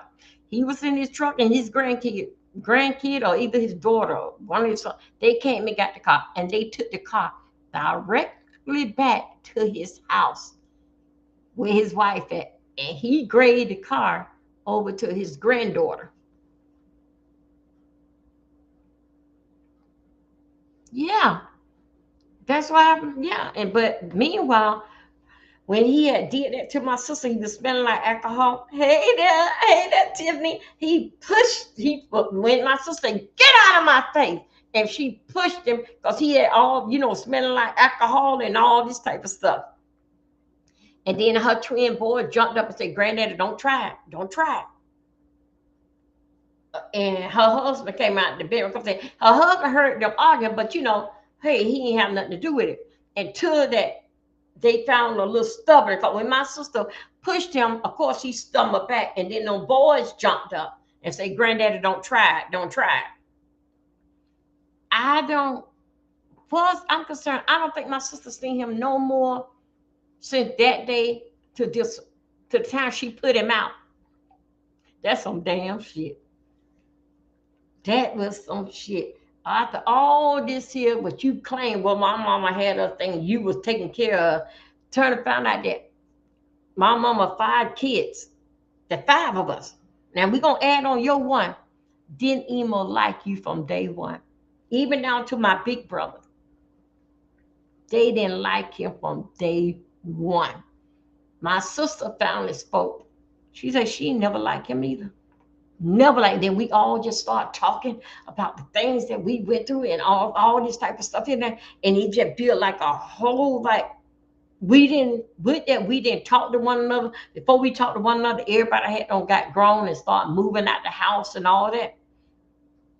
But we all had just talk, even on the phone. We'll talk about now that we don't like him, didn't like it, and then now his son, my brother. The one he's on the train that he never did like him. But my brother said that he didn't like him because that he was wasting my mama, blocking my mama from getting somebody else. Now, this is what they played me. Last 2 years of mama life, right? Because my mama died all of a sudden in the kitchen making lemonade and got a headache. And they took her to the room, called the paramedic, and she gave the paramedic her name and her birthday. And my mother ain't talked no more since then. It just all of a sudden death to happen. Gave us all, shock us all, okay?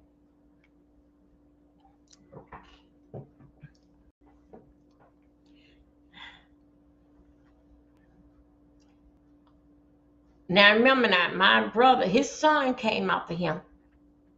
Now my sister actually put him out. Not saying get your stuff and get, but I mean physical, put him on out. That mean like walk him around in the house, get all this stuff and put it out. And what he didn't take, she put it out there on the trash pile. You ain't come back in here no more. Your name ain't on nothing in here. Just my mama stuff. All this is what my sister had done did, right? When we all get together, we basically talk about things that we remember and this, that, and other. The last 2 years of mama life, mama got me. They know I'm hell. If I don't like you, I'm going to say that I don't like you, and then we're going to keep it like that. All right? I always been like that, but it's always been a type of way. Somehow or another, how they say how it works. My mom, this here guy was a deputy. I remember him in Georgia. Cowboy had and had a car. Said the sheriff. He was a big time police officer. Sheriff. When I was a little girl, a sheriff officer and everything. And I always looked at that guy, and I always said that I wanted to always be in law enforcement. I didn't never think I want to be on the other side of the law. I always admired that guy. And every time when my mama come around, this guy always come. I didn't never know his name. But I still like remember, I can't even remember, but I still remember the hat and how he in the car and everything. He always come around. All of a sudden, my mama had called me and said that she had something to tell me. So I said, okay, now I'm the hell one in the family, right? I said, okay. Mama said, I said, Mama, because I know my mama played the scratch off and she good with them public scratch off. So I said to my mama, I said that she said she wanted to talk to me. She said, I got something. She said, I said, what? What? I said, you caught the lottery. She said, no, this is better than the lottery. And then said, okay. Me and her talked on the phone. She said, call my cousin in Georgia, T. You know, her name is Teresa, but we call her T. I called her Georgia. I said, T, Mama told me to call you and said that you can tell me about some good news, what don't happen, what's going on with her. And she said it was okay for you to tell me. And she said, she said, yeah, your mama is getting married. I say, to who? I know like hell, but they know how I was feeling. They know I know I'm not. She said, no, it was her first, I think she said her first love. Somebody know how they said enjoy. That's who she get married to. I said, who? And then anyway, somehow or another, they give me my cousin gave me the man phone number. I called the man and talked to him. How you know my mama? What you want my mama? And the man broke down. Y'all, I'm telling you, y'all get your coffee, it's gonna get good. How you know my mama? And all this time, yeah, your mama always came out to the house. I was the police officer, and all this. I am retired, all this here type of stuff. And yeah, and I got this big house on your mama, and all this here land, all this here world, it's all belongs to your mama. And then I said, okay. I said, so when y'all want to get married?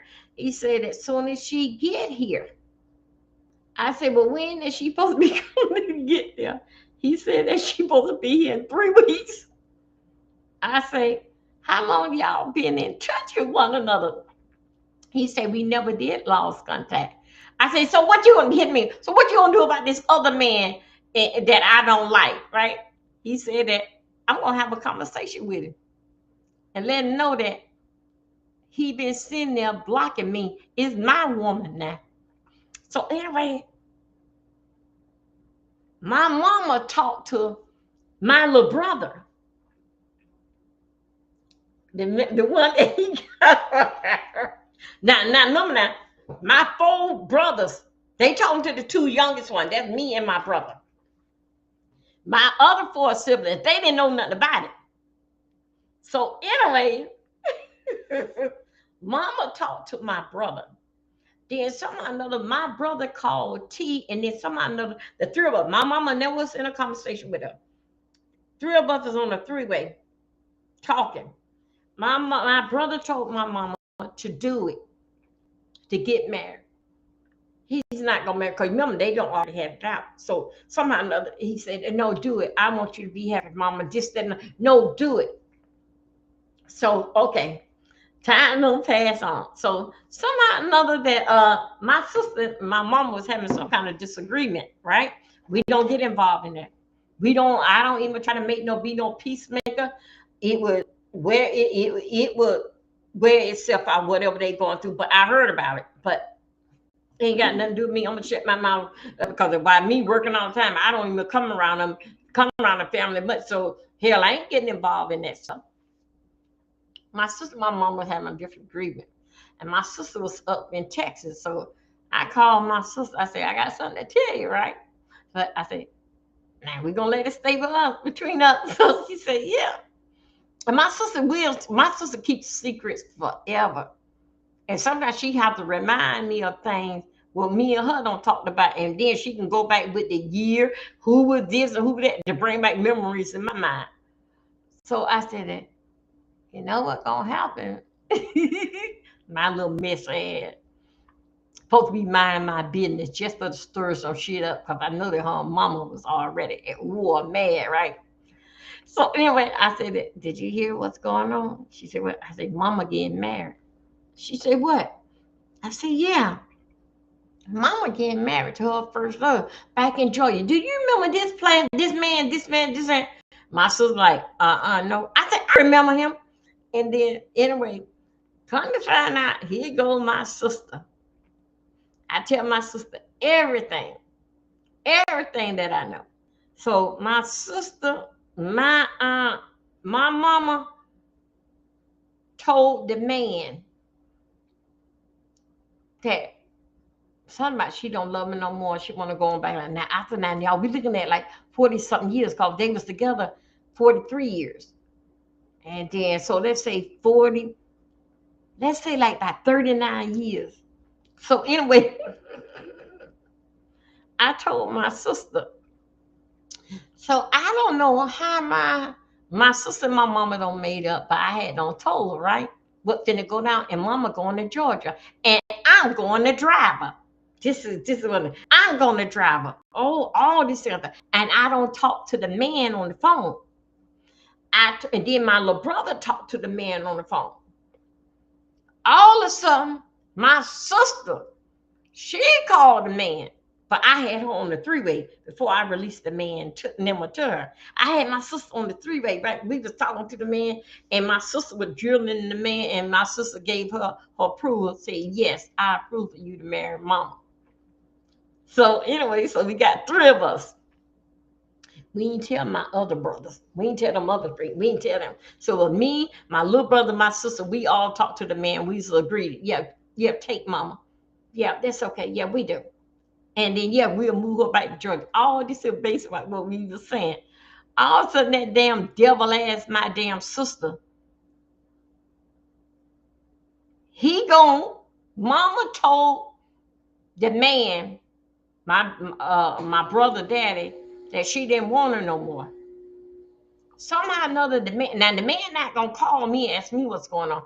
He called my sister and say to my sister, what my mama said to him for him not to come back down to her house, and that they was done. They was over it. She not in love with one, that she wants to get married, and she going back home. Going back home is going back to Georgia. And time move on, y'all. Let me tell you.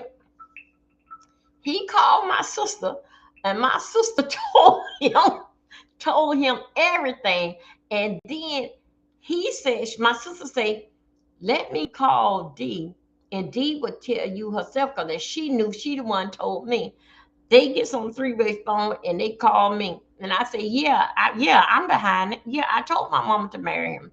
Yeah, they in love. Yeah, I did. And I said, and I want you out. Because if you don't get out, I'm going to come down physically and put you out. This is what I told me. Okay, I got my stuff in. So anyway, the man, now my sister got the man number.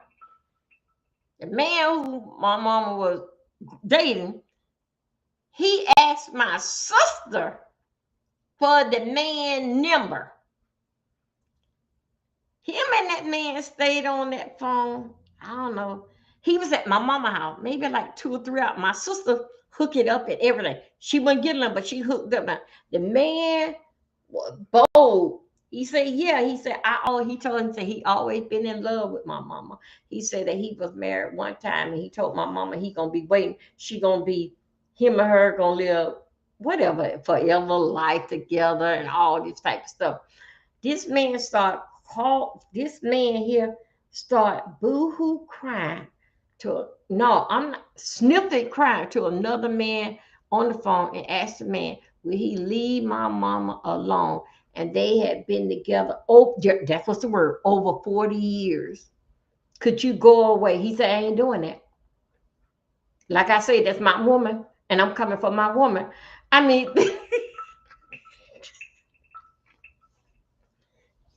now here they is. I'm the one just sitting there, never did like the man. So all of a sudden, I finally got it. And I said, yes, I knew about it, and your time is up. She don't want you no more. Go back to your wife. You destroyed our life long enough. I talked this so much trash, but I did not curse at the man. So anyway, he was crying, sniffing it, and he said, "Will you please just leave alone?" He said, "I have a son from her." The man said, "Yeah, and I know that." He said, I ain't trying to tell him his dad. I'm not trying to tell none of them kids in there. I just want to live forever and their mother together. We've been in love." So anyway, make it long story. That old damn old messy ass damn sister of mine, damn it. So anyway, I have things that y'all please like my video and please share me out. And you have not subscribed, please subscribe. So after all that don't happen, right? That brings so much in my. But when they call me on the road, told me that mama was sick. They just admit mama in the hospital. Things not looking good. But come to find out, as they went through all the paperwork, come to find out my name was on the paperwork that they had to talk to me. Now my sister there, but I'm the one that's on the road, in and out of the state, driving buses. And they couldn't do too much with my mama until I get there. And that's what tore down our little playhouse. Now let me tell you, after my mama had don't pass away, and my cousin from Georgia told him mama had passed away. You won't believe this. After we told him that my mama had no passed away, you know that man died a week later. A week later, he passed away. And the only thing that I could remember, I can still remember how much that he loved my mama and how he stayed in touch, and it stayed in touch with her. And every time that she come to town, like to Georgia, him and her always was together. And he said, the man said that he know exactly who that man looked like. That he had already seen that man before, and he know exactly who he looked like. And then he said he had done met him and everything.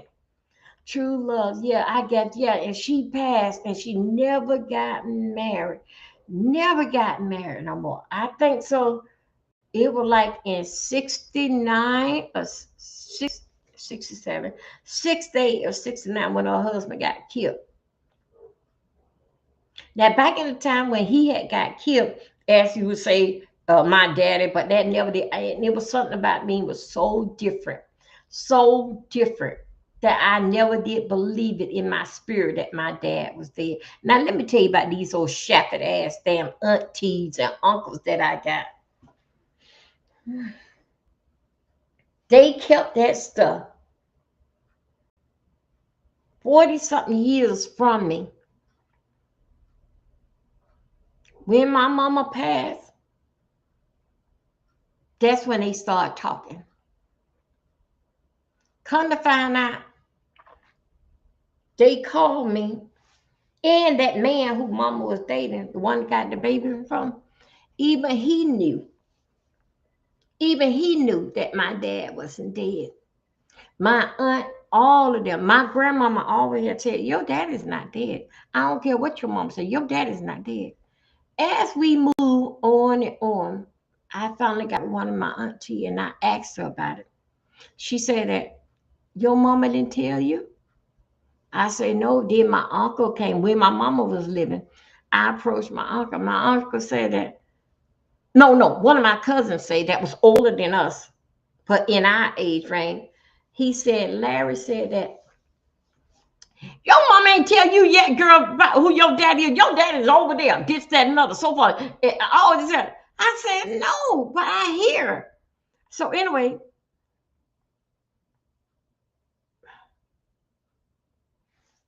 that family is so damn, I'm fucking damn believable. I mean, I cannot believe that.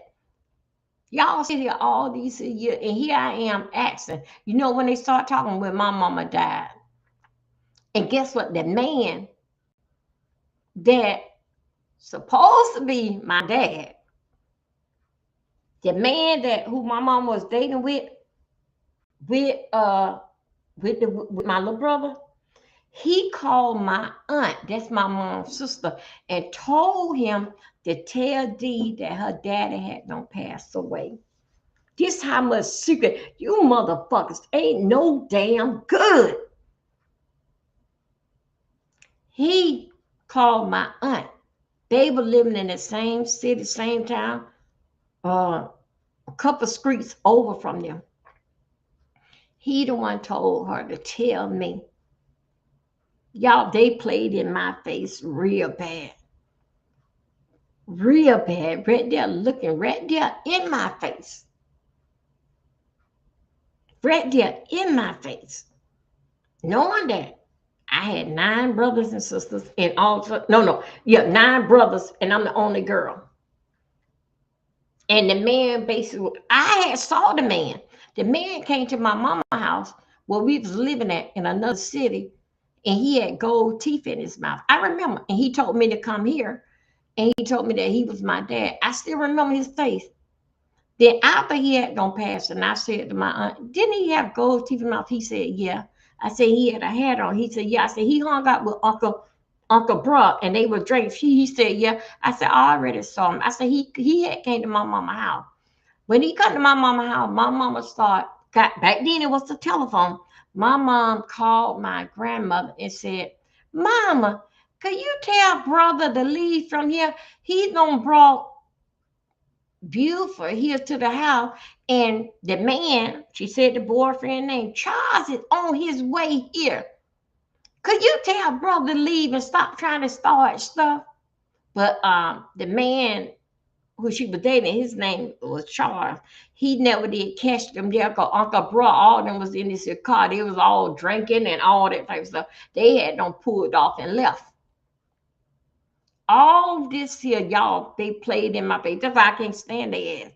Played in my face all this here time. And my grandmama kept on saying, my grandmama and my mama kept on getting into it until my mama stopped letting me visit my grandmama and stay all night, because each time I come out base like with a different attitude. So, okay, the heater came on. Each time that my mama said that, I come back with a different attitude towards Charles. No, I did not. I never did like him. I told you. But I come here and I say to my family here, the Scooters, and I said, y'all do a 5-year-old can say that they don't like somebody? They said, they told me, you guys told me yes.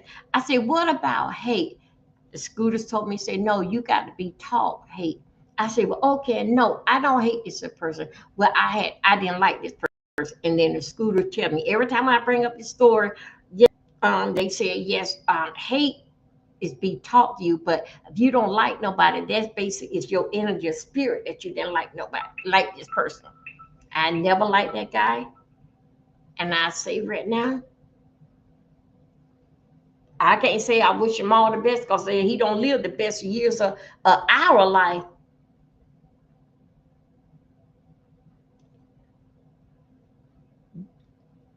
Keep us away from, I don't know what to say. You come down here every night to beat on another man, spank, whoop, another man, kids, child. And I'm gonna go back and tell y'all a story. Is it beat on another man, kids? This one here, your child out here destroying the world, but you take all your energy and beat up. Come down here, and then make it so bad, y'all. Let me tell you something. We'll be out there on the street because sometimes you know how the girls play. We all played on the football team out in the street, or either we out there in the field. When we see his truck turn the corner, you should see. You know how that you can turn on the porch light, turn on the kitchen light, and roaches run everywhere. When that we see him with his white truck turning, I don't care. We the first base holder with the ball, to catch the glove, or we the pitcher the ball, or we the whoop on running. We would drop that bat, throw them gloves down, and run, clean it out. Hey, boo. Hi, all 4 seasons have to be completed for the new year. Okay, all 4 seasons. Okay, you're going to have to help me out on that run. All 4 seasons have to be completed for the new year. Oh, you got to tell me, you want me to drop the link for you? You got to break that down to us. There's quite a few of us in here. Yeah, so let me tell you. Hey, everybody, happy New Year's Eve. So, it just, I'm telling y'all, my mama would let us, like, we'll be outside. We know not to leave off the street or leave whatever that we doing, like playing right there in the field. But somehow or another, we can be on first base, getting ready to bat the ball. Or we are playing springboard, where we jump on the board and we jump on the other side. Woo! Woo! Open the gate, kick the bucket. But when somehow or another we glance and see that in this truck, we all drop everything we do and we run in the house. We run in the house. I hated that. Let me tell you something here again. As I get older, my mom bought that house in 1970, had it built and everything. And back then, it was like, you know, somehow or another that she bought the house. It wasn't no Section 8 or none of that. Mama bought the house, built it from the ground and everything.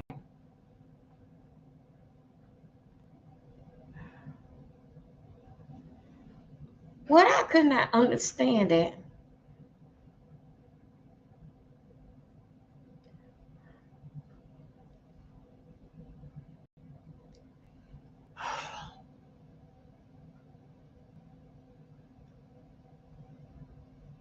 this boy, before all my mama kids got to be 16 years old,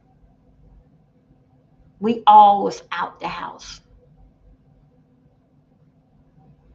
Runaway. No, telling you, I was the last one that stayed at 16. Everybody else took off at 13, 14, 15, don't ran away from that damn man. Finished school elsewhere.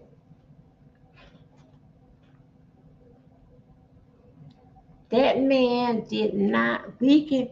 He had, back then they was doing this stuff called, y'all do remember. Hey, guess what? I was watching the wrestling the other night, like a documentary on Netflix. They had this stuff called Dusty Rose, and they used to butt head. Butt head, and the person passed out. That little brother of mine was so damn bad. To my brother, them would be out in the field, all were playing baseball, football. He would call him in the house. Mm-hmm. Yeah, I do. I remember. He would call my brother them in the house. My brothers them were grown.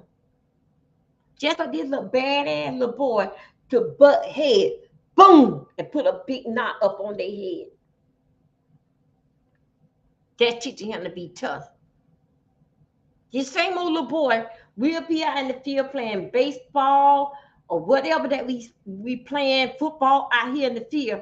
He over there instead of being in the backyard with everybody else, he over there across the damn field starting to fight with somebody. We got to stop the baseball game. If we don't, this man here would go. He was from Bahamas.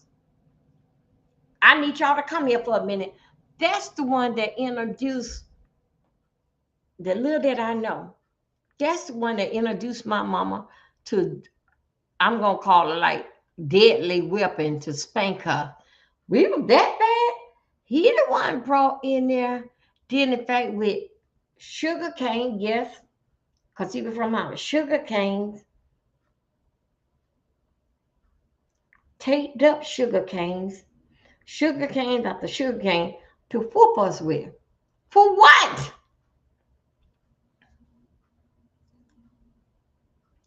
My grandmama got involved when she found out about it. And these things with water hose. extension cord. My grandmama ain't knew nothing about that. And he was a construction worker too. Construction worker, building houses. And Stully, he out there building them damn people house. He out there finding plywood to come and beat another man's children with. But you still got this damn little bastard ass little boy right here destroying the damn neighborhood. Beating up the teacher in school and all this type of stuff here. We didn't do that. My mama ain't had no problem with us in school. Either we was going or not. My mama ain't had to go to school unless my sister was fighting. But my sister was a game on her grades. But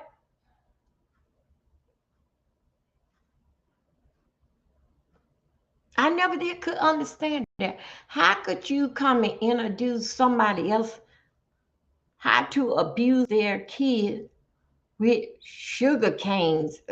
Yeah. That man did that. But still yet, I do want to know, did his kids get any whoopings when he stayed so much down there with my mama? But we have heard, did the fact that back then it had got where it was beepers. It was beepers back then. But somehow or another, I knew that his beeper had done gone off, that one of his sons had shot up a store and did a whole lot of bad, and he had his beeper went off. He had to leave and go home. I do remember that. Yeah, it was beepers too that don't came out then. But did your mom say about he hit you? She was up for it. She was up for it. But what she was afraid to understand that this man don't mess up your relationship with your kids to that it was so bad that my oldest brother, he did. My aunt had done died. My aunt had done died in April. No, my aunt died in April. My aunt died in April, buried in April. My mama died in May and was buried in May. To my oldest brother, went to my aunt's funeral. He wouldn't come to my mama's funeral. He wouldn't come to my mama's funeral. She was up for it. And this is what caused me to get my first time went to jail got life, got parole. Y'all know how I tell my story. That when my husband was Jamaican, and my husband had a bad day at work, and somehow or another the kids was in the pool. So now it was time for them to get out the pool. He had told Matthew to bring Nicholas' shoes in from the pool. No, let Nicholas get his own shoes, and that's what I had them messed up at. When he told Matthew to come in the house, he let the kids go in the pool. I was coming in late. When I came in late, I had went on ahead and finished preparing dinner. So he was spending time with the children. Letting them swim in the pool. So anyway, he told Matt to bring Nicholas' shoes from the pool. Matt was 6 or 7. I think it was 6. And Matt was looking at him, and he, as a big man, caught that you having a rough time. And he swung. That's when he hit Matt in his face. When he hit Matt in his face, slapped Matt in the face, Matt peed, and that's when I got that knife and cut him up. Because it had messed with my head. That I'm not gonna sit here and say that that's his daddy, that's my husband, that's my baby daddy. And that always was in me. That I would never, even down to I did. That was my first criminal record. Assault with a deadly weapon. I told y'all about that, and they came and drug my naked ass out the shower. He called the police on me and said my wife just tried to kill me. Mm-hmm.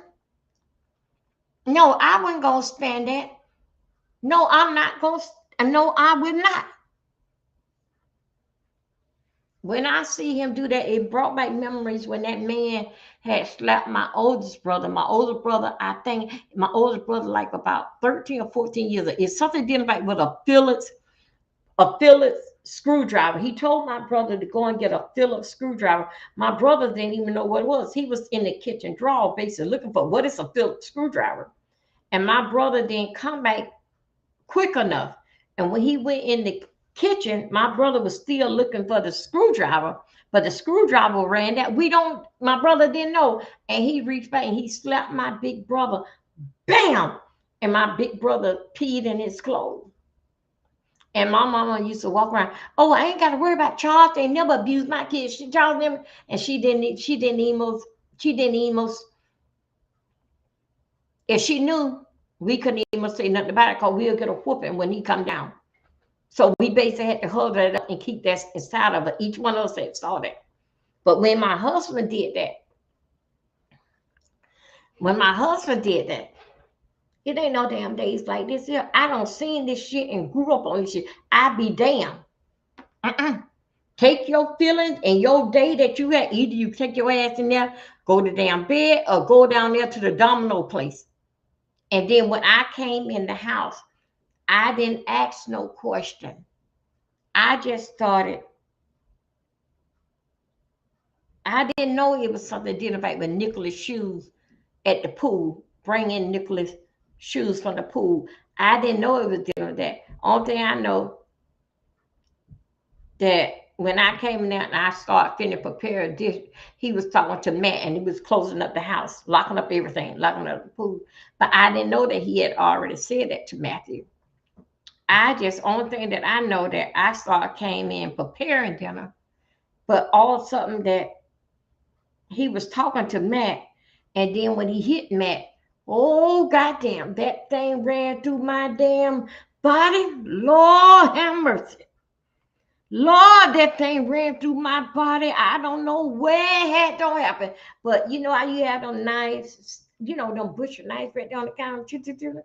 And I picked up that knife. My God, today I cut that man every which way, but on the bottom of his damn feet. I would have cut his ass under his feet, but he was moving too damn fast. Boy, Lord have me mercy. I chased that man around that damn pool truck. I was cutting up the fence. No, it was the screen. High up screen. I was cutting up that screen. I was gonna cut me a nigga that day. No. Yeah. I'm telling you, I'm going. I just wanted his ass. I just wanted his ass.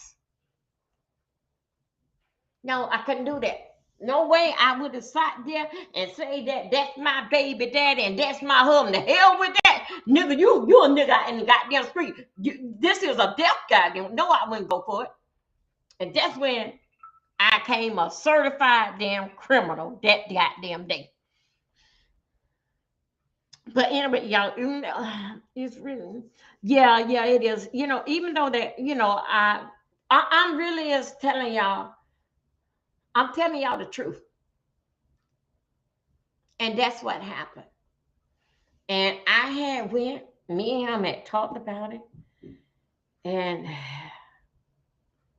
I couldn't finish up dinner because something basic was going on. But I did saw him was fixing something for the children, but I couldn't finish up with the dinner. But anyway, I had left after we had done talk because the kids were screaming and all that. Then I had left, went on through the other part of the house to our bedroom. And because I said I'm going to go and take a shower, this is destined to make them say, how could we get this here?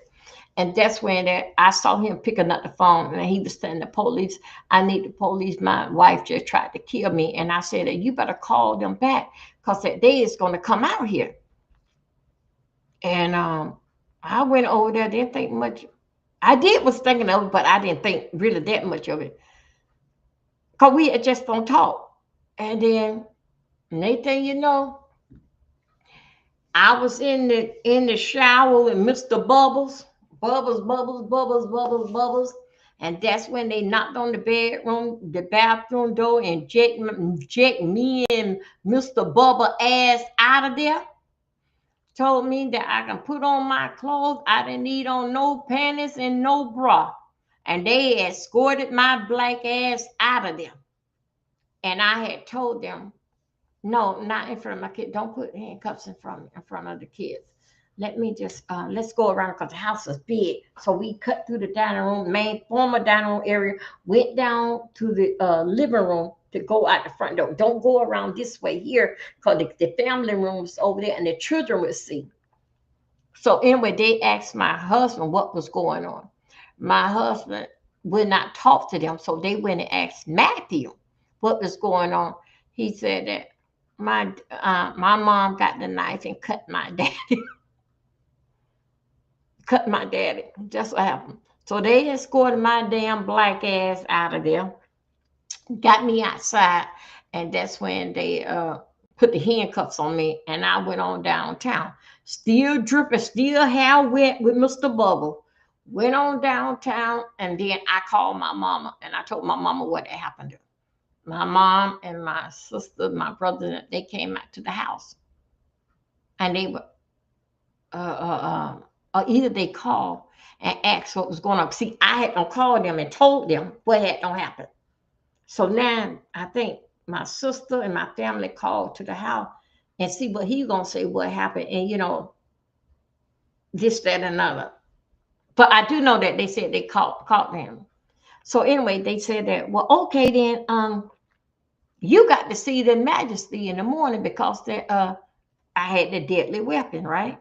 So I said, okay. So went to court in the morning, was there 9 o'clock. And what did they say? He asked them, was him and the kids are afraid of me? The judge asked my husband, my brothers, all of them there now, right? Excuse me, I'm sorry. Excuse me. They asked him, say, are he afraid of me? He said, no. He said, are the children afraid of her? He said, no. And he said, let me see your hand. And he said, it ain't nothing wrong. He said, move your fingers. He said, it ain't nothing wrong with not wrong with my fingers. This and that. So the judge said, well, okay then. He said, bond is set at $500. But anyway, no, bond was set at 5,000, but it was 500 he paid, and then I came home. And here go the damn state ass, the state running, asking him to press charges and all this type of stuff here. So what I did was I called up my lawyer, because y'all know I was going through with some lawyers. I called up my lawyer. My lawyer said, Dovey, it's nothing's going to come out of this here. But he said that, but go ahead and sign up. If you want to, you can sign up for anger management. It would do you some good, right? Because he was able to pull it up in the computer, what they caught me and what I said. But he said that, Dovey, you don't need me. It's nothing that's going to come out of this here. Because they can't make a husband turn on his wife, and the housewife said that don't. He said that no, that's not going. Nothing's going to come out of this here. So somehow or another, they dropped the charges and told my husband if he ever need them, the state, to come in and call them and let them know. They'll be glad to get back in my end. But didn't have no more. But what the problem is that we was in one of these exclusive area where doctors, nurses, and lawyers live at. And I tell you, what a way. Everybody around there, police officer, all of them beat on their wife, running around the pool, wife jump in the pool, the dog go in the pool to pull the wife out of the pool, for the husband to beat her some more. All this stuff. All of a sudden, we are the only black round up in here that our eyes can see. And this is basically how that we show out. But anyway, this is what I have did. I react to I would say like what I had saw and the way how that I was brought up. Yeah, Florine, how I was brought up, and I wouldn't let that happen. I wouldn't let my, and then I never had that problem. My husband never. That's why them damn kids turned out the way that they did. Shit, never put his hands on my kids. Never. We believe in that time out bench. Go to your room, not in the garage, no game. You and from you did, but it was I mean, and it's all dealing fact with that man. That man had effect on my life, and dealing fact that how I react on to my husband. That man, because I wouldn't go for it. I always had it. Okay, yeah, Chloe, yeah, yeah. Because I always have said, I'm no, no, no, man. Nobody gonna put their hand in my kids' face. I don't play that shit. I don't play that shit. And I stand on it. And all of a sudden, I was put up against it. And I guess it was like, I don't know if I basically put up against it. It's like that.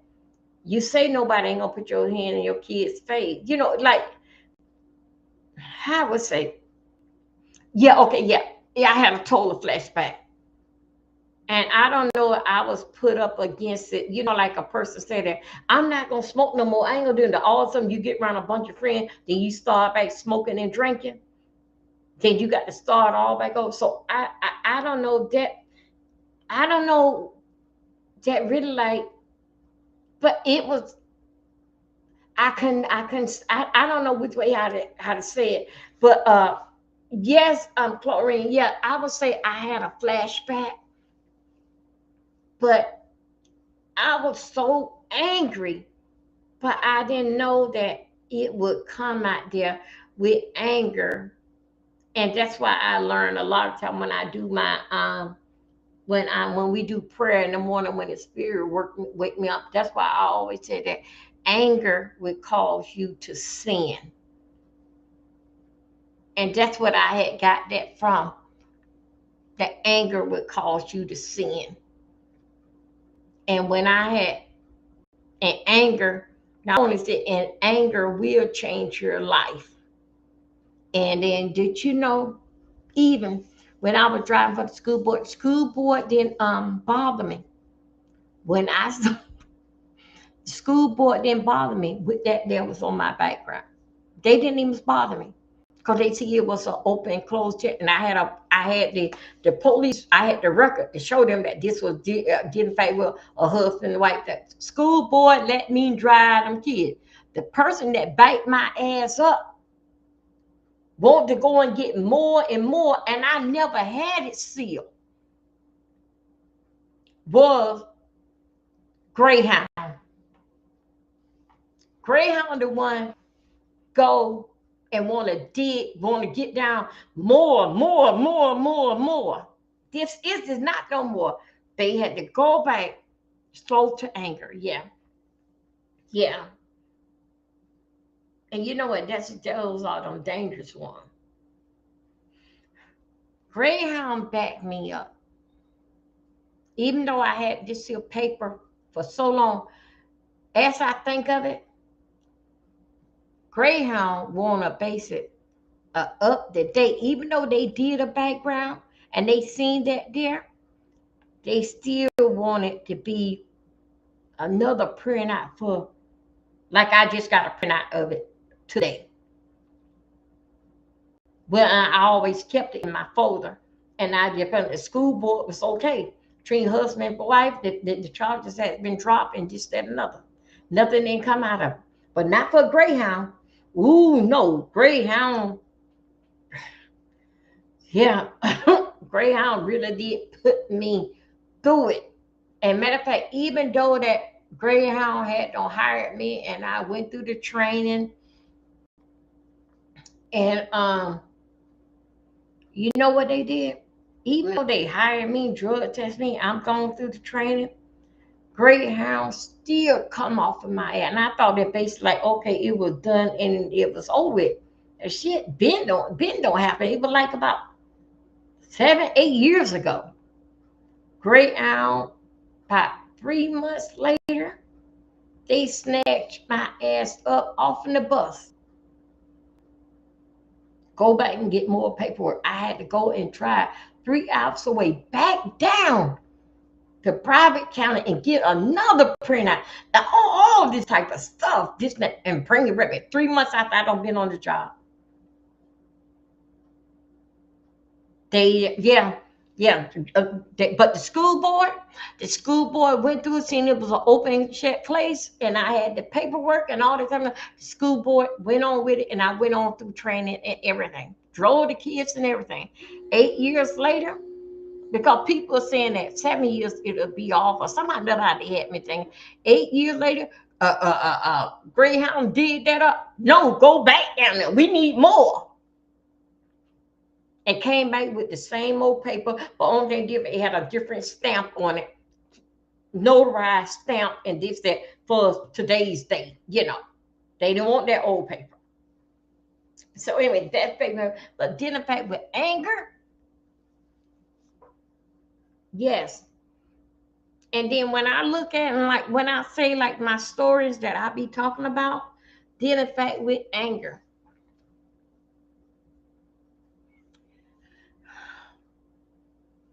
That's why I had come up there.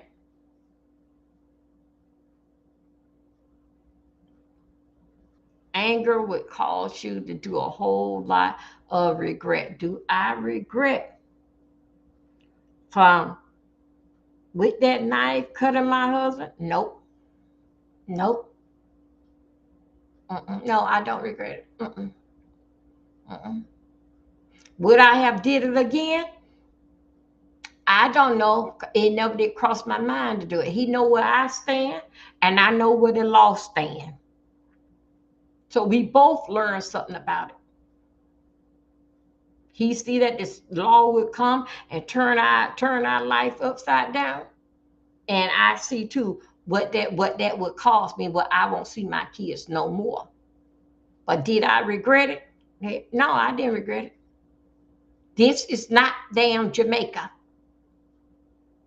This is not Nassau. You're not gonna do this here and think so. Oh, child, that's my husband. That's his father. That's my baby daddy. No, hell, not me. Hey, Tracy, Happy New Year, Tracy. You and your son look so good together. Did you ever hit your children? Did I ever hit my kids again? What you mean about that? Yeah, I spanked my kids, but I didn't spank them. My kids basically got spanking in their hand. When I basically really got physical is when I got physical with my daughter. Mm-hmm. And I think so too. I think so. Did the fact that when I got physical with that,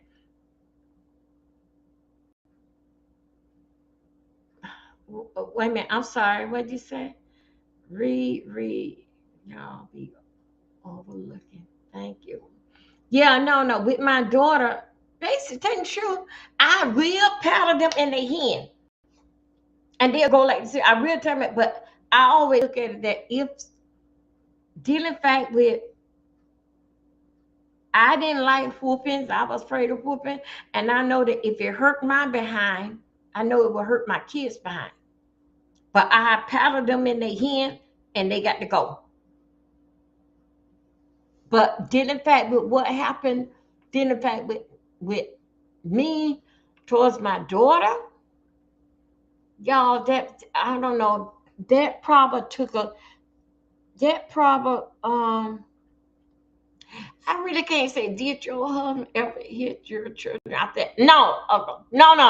He never did hit them or nothing. He believed in hard punishment. No, you ain't playing no game. You ain't going in the garage. He believed in like and sit on the timeout bitch. No, you gonna sit here and you gonna sit. You're not going outside no more. You gonna sit right here, sleep in that chair. You gonna sit here and watch the TV with me. That's what he does. But no, he didn't. He never hit that damn Nicholas. Oh my God, he was told us something else. Matthew ain't never get no butt spanking from me. Matthew got a butt spanking from my sister. And guess what? And then Nicholas, Megan had got a butt whooping from my sister. Megan probably got 2 spankings from me. 2 spankings from me. But when I got physical, right, really like put my hands on her, that was one time and that was the last time. But y'all know that time there, when they going through that teenage stage, she gonna pop her hip, pop her lip, and pop her neck, and I popped her damn ass. Because I don't think so that I had deserved that. I'm asking you a question. You come upstairs and you gonna turn away, go over there in your room. I'm talking to you over here in my room. Don't you hear me talking to you? Don't you got something to say to me? Mm-mm. What's up with you? You want this here? Mm-hmm. And that's when I beat her ass. Do I regret from attacking with beating up my daughter? No. Mm-mm. Mm-mm. No. You just cut off the way that I am providing for you, because Matt and Nicholas grown. They gone. They gone. And I'm providing you, and y'all gonna take my car and you only drive to the garbage can. What are you doing out there on the highway with my car? And then you act like you're a big woman, that you bigger than I. You don't have no kind of conversation to say, not even, Mom, I'm sorry, Mom, I'm sorry. You don't have to. Yes, the hell I did. Hey, lovely one. Hey, boo. Oh, yeah, that is lovely one. I'm getting confused between lovely one. The lovely one, that's not lovely one. Y'all, is that lovely one? Y'all, I had said you. Yeah, you spanked your daughter one time, your son one time. Mm-hmm. Nicholas, that damn boy. I'm always tired of you or something. Yeah, with Nicholas, yeah, I have. Nicholas and now I heard that my husband, I was in the hospital, right? Did in fact with kidney stone. Nicholas took the new truck, the Tahoe, trying to damn drive, and drove it clean on into a ditch. I was in the hospital. And then my friend, Tamika, she'll come through here. She the one that took me to the doctor's office because she was taking me getting treatment. And the doctor said, no, take her to the hospital. I'm admitting her now. She had to basically reach out and handle everything, getting the kids home, and then and basically everything did like JR, they don't admit it deep in the hospital. And then I left the keys at home because Tamika was taking me to the doctor. So I didn't need the keys. Everything in the house is going by the combination. And Nicholas got the keys and drove the truck over into a ditch. They had to pull the truck out the ditch. And my husband, the wife come in. Nika told me that the kid run out the door because JR had got his belt and beat Nicholas' ass about that.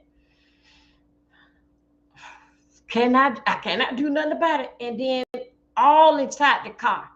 And they get the cold truck to pull the car out. So anyway, that's basically what I know did back to JR with Nicholas. But getting back with Nicholas, oh my God. I mean, every time you don't did something else.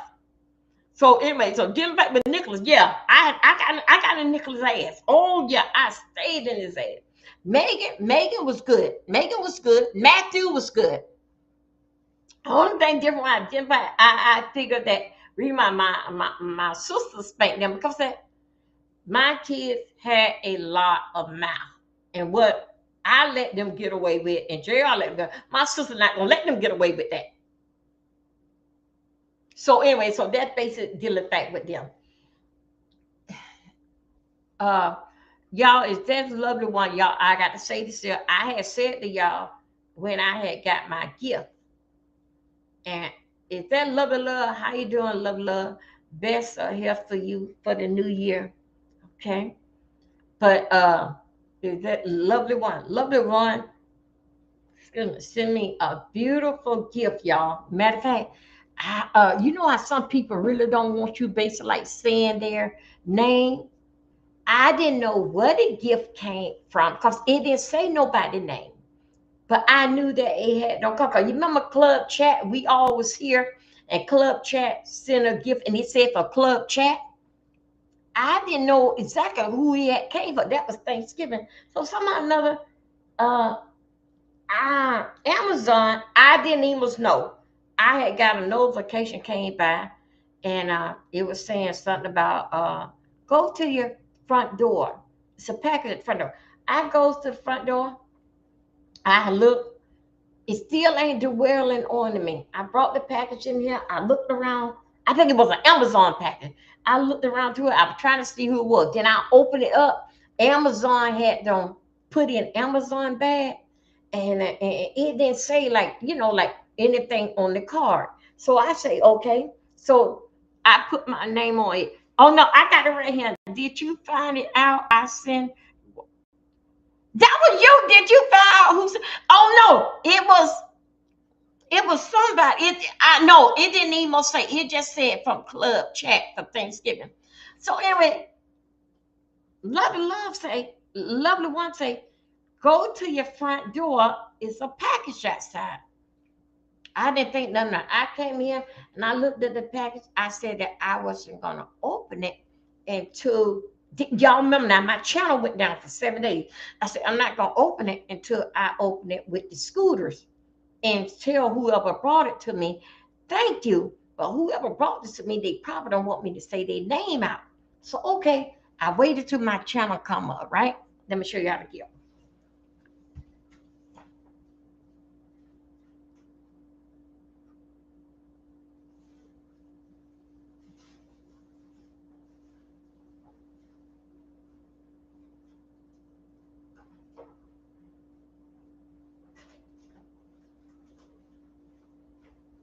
Okay, you guys. The gift had come, right? It was purple. Beautiful. All right. So anyway, I had opened it up and I said, wow, y'all. It came with this here cup and I didn't touch nothing until I didn't even open nothing until I do it with you guys and thank the person who see it. But it didn't say, right? And I still got everything with the wait a minute, hold on a second. Oh, I didn't even pull this here out. I'm just waiting, right? I said I'm gonna let it hold there and I'm gonna open it up with the scooters. And so the scooters and this came in it. It got this here. Oh, what is this here? This here pretty thing came with it. And the cup. I say, okay, I'm not gonna open it yet until I open it with the scooters. And I don't know. I'm checking the box inside and out. Where did who it come from? Who it come from? Then I had to go back into the text where it says something is at the front door, right? Okay, get your coffee. Yeah. So anyway, it said it's a package at the front door. I go back into my text and it says, I'm not gonna say the real name, but I'm just gonna say the name that it came. I'm not gonna say nobody's real name. I'm just gonna say part of the name. But I wouldn't put really like no face on it because a lot of these here subscribers, they goes to other chat and I don't want them to get no kind of backlash. Oh, you gave over this here, you didn't give it to me. So I basically like played it cool. And when I came back live, when my channel came up, first thing I said, thanks for the gift. I showed y'all what Megan gave me. And this is Tria, because she know that I'm into this stuff. I showed you she gave me. I opened that in front of y'all. Spanky picture, liquor, in a box. I did all that in front of y'all, right? So anyway, when I got over here to this box here, I wouldn't open it.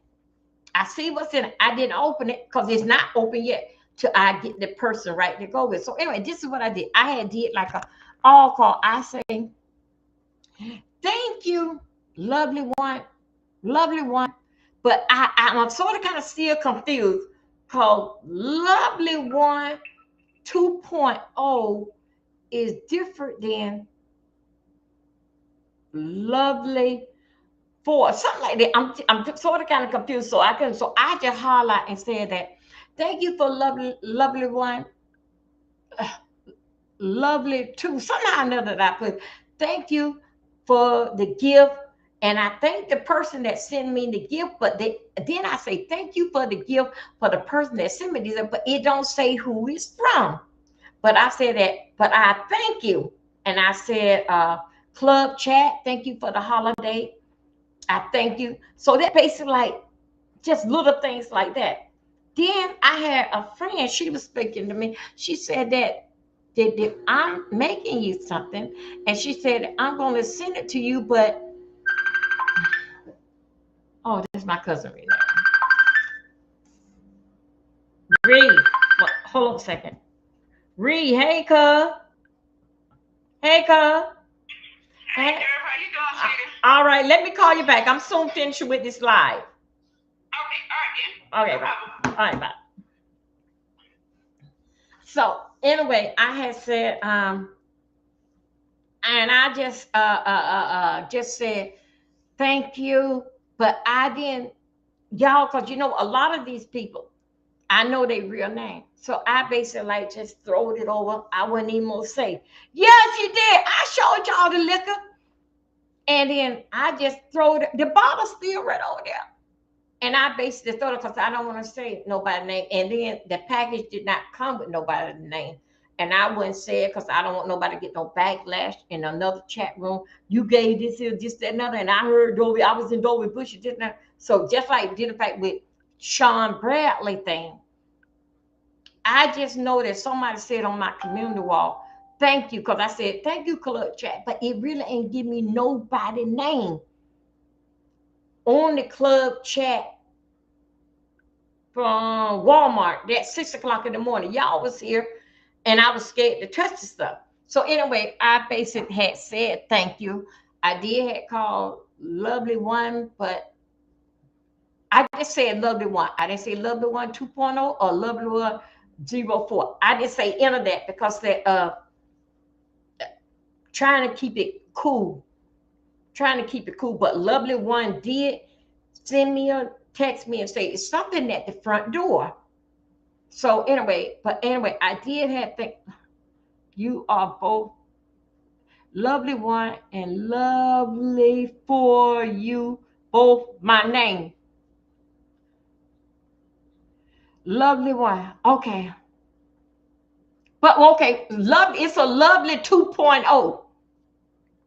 Lovely 2.0. It's a Lovely 2.0. So anyway, I just said that I thank you. And I said that, and I told y'all, she told me to go to the door. I said, Lovely One told me to go to the door. But I didn't say, Lovely 2 is you. Lovely One 2.0. Okay. Told me to go to the door. And I went to the door and I went and I text her and say, thank you. Somehow or another, how did I put it? But I had, okay, I got it. Lovely One 2.0 is the same as Lovely One for you. Same person. Thank you. Jesus. Hold on a second, you guys. Let me go on mute for a second. Hello. Hello. Hey. All right. All right. Great. How things going? It's cold out there. It's very cold out there. No, I ain't out there. I got to go up there too. What's that thing called? To Audi. Yeah, Ollie.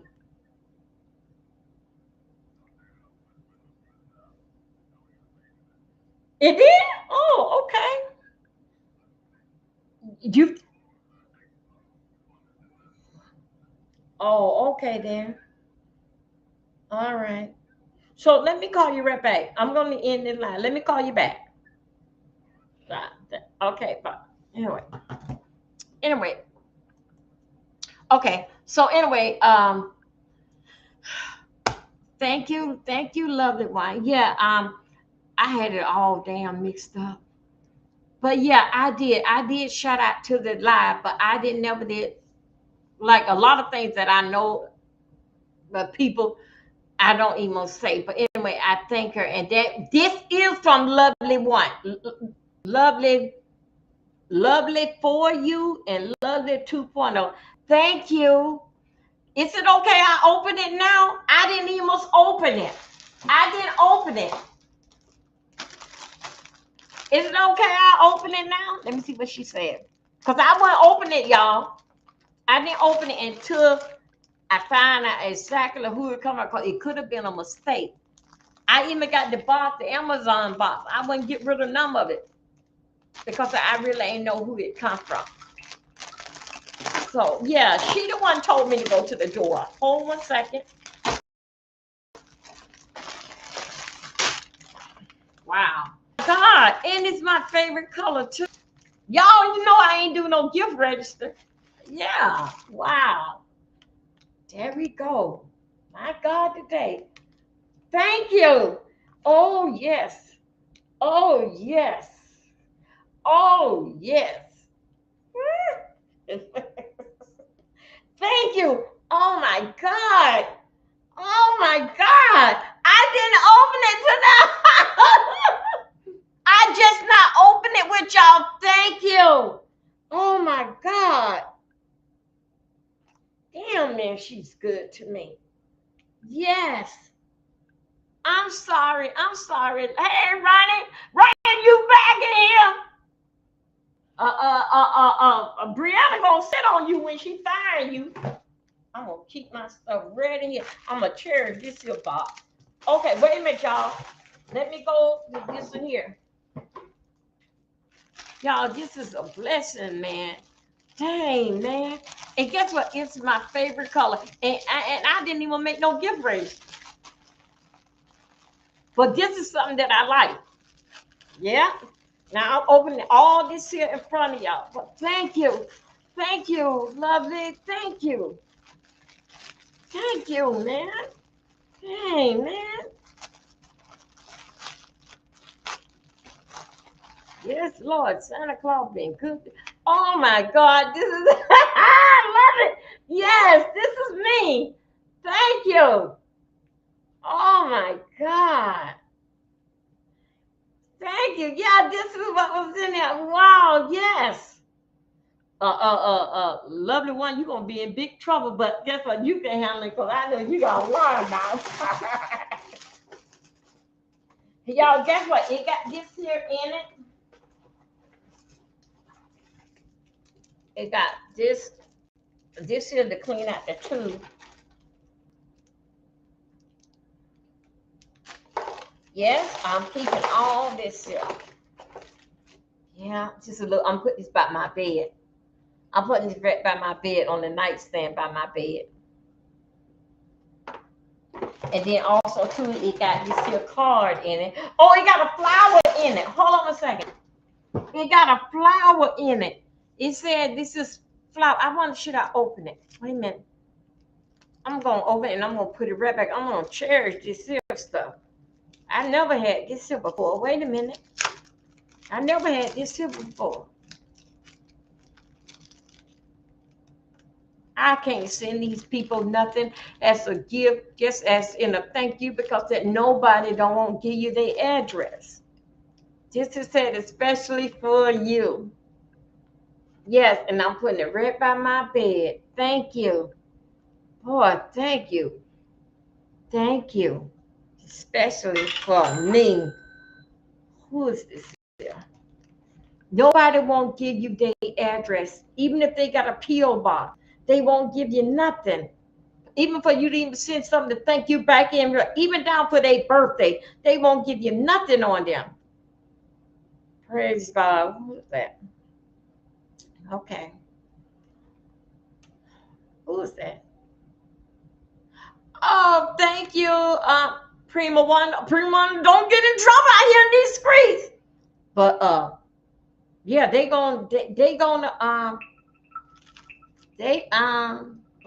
lovely. Let me tell you about lovely lovely one for you and 2 point. Love, y'all, I be looking out the window, right? Up in the cloud. Lovely don't care what she say. She gonna put it all in there. How she feel, everything. And don't care about if you block her. But she gonna get her point over with. That time that lovely one don't went through everybody's chat, she can wind back going up to the first chat. They let it unblock her and let her back in there. Yes, she do. Y'all check out my community wall. Like some things I put up, she gonna tell me how she feel about it. She gonna tell me if I ain't got something right in order. She gonna put it right there. So that basically letting me know, yeah, you been here the whole time. Okay. That basically letting me know that lovely one is watching, and she be places where you don't think so she be at. So that basically, you know what that's telling me? I probably had part of the story. She gonna agree and she gonna disagree, but she gonna break it down. If she got to keep on writing it, this part, post that. This part, post that. But you gonna read, but when you read the whole story, she gonna bring you up to date. This what really happened. And so you know what? You gotta take her point, because I would maybe begin to tell Andrew, she know how it all started, how we got here today. That's why that, yeah, they say that subscribers start stuff, but a lot of times subscribers, we think so, we know, but they be every damn well, and just sitting there because they got an opinion too. Because that we out here and we show our face, they have opinion too. And believe me, if they want to get a channel, they already have a channel, but if they want to record and do something on their channel, yeah, they would, but they just not ready to do it yet. They're just not ready to do it yet. But right now, if they can sit here and get all this mess straightened out and get you on the right track, it didn't happen like that, Dolby. It happened like this here. Like didn't fight with Shakim. I didn't have no gun. Put your name on the card. Okay. I didn't have no idea. I'm gonna put it right here. That Shakim was over there told them folks about him going over there on the trip and taking money. Hear me, Miss Politics gonna go over there and gonna do a Donald Trump. Keep the money, Shakim. You could have ran, you could have fell out the sky. And they seen you up there. Lovely one got me. I say, they ain't had that there went. No, they ain't had that there went. And I'm like, and I read the whole story. And somebody else, another person, they'll read you what she put up there. And they broke it down. How Shakim and Shakim don't deserve to keep the money. And basically, what she was saying, that was true. By what I was saying, that was there, Shakim. Keep the money, run off with it. They put you on the airplane for you to fall, for the plane to fall out the sky, or for you to go to jail. See, that's why that sometimes it's good to listen to the subscribers. Again, they be, oh yeah, they are messy, but they be everywhere.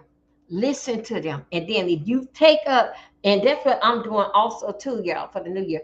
I'm going to start listening before I'm even to respond. And then find out the last chat that somebody was in, because the last chat they was in will give you more up to date before I speak on it. Because other than that, you're going to be a person like Lovely One come and correct you every time.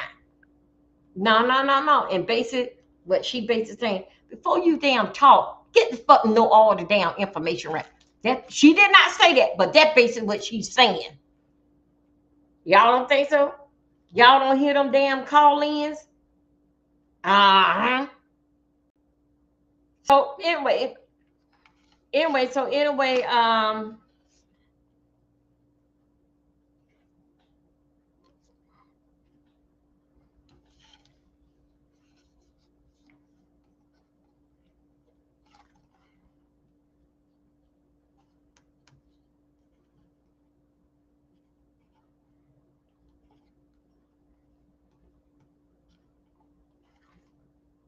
Okay, I got it.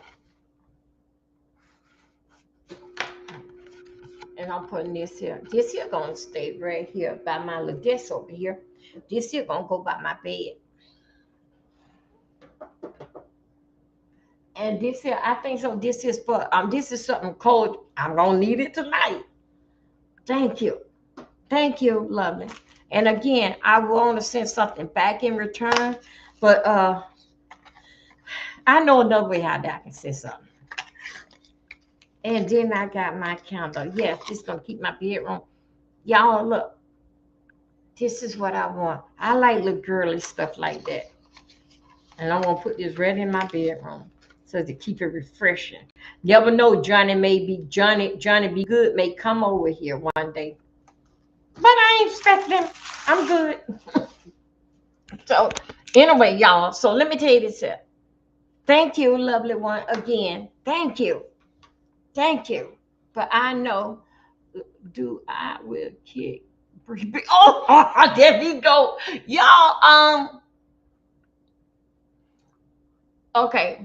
What we gonna come back with now we should be ready. Okay, lovely one. What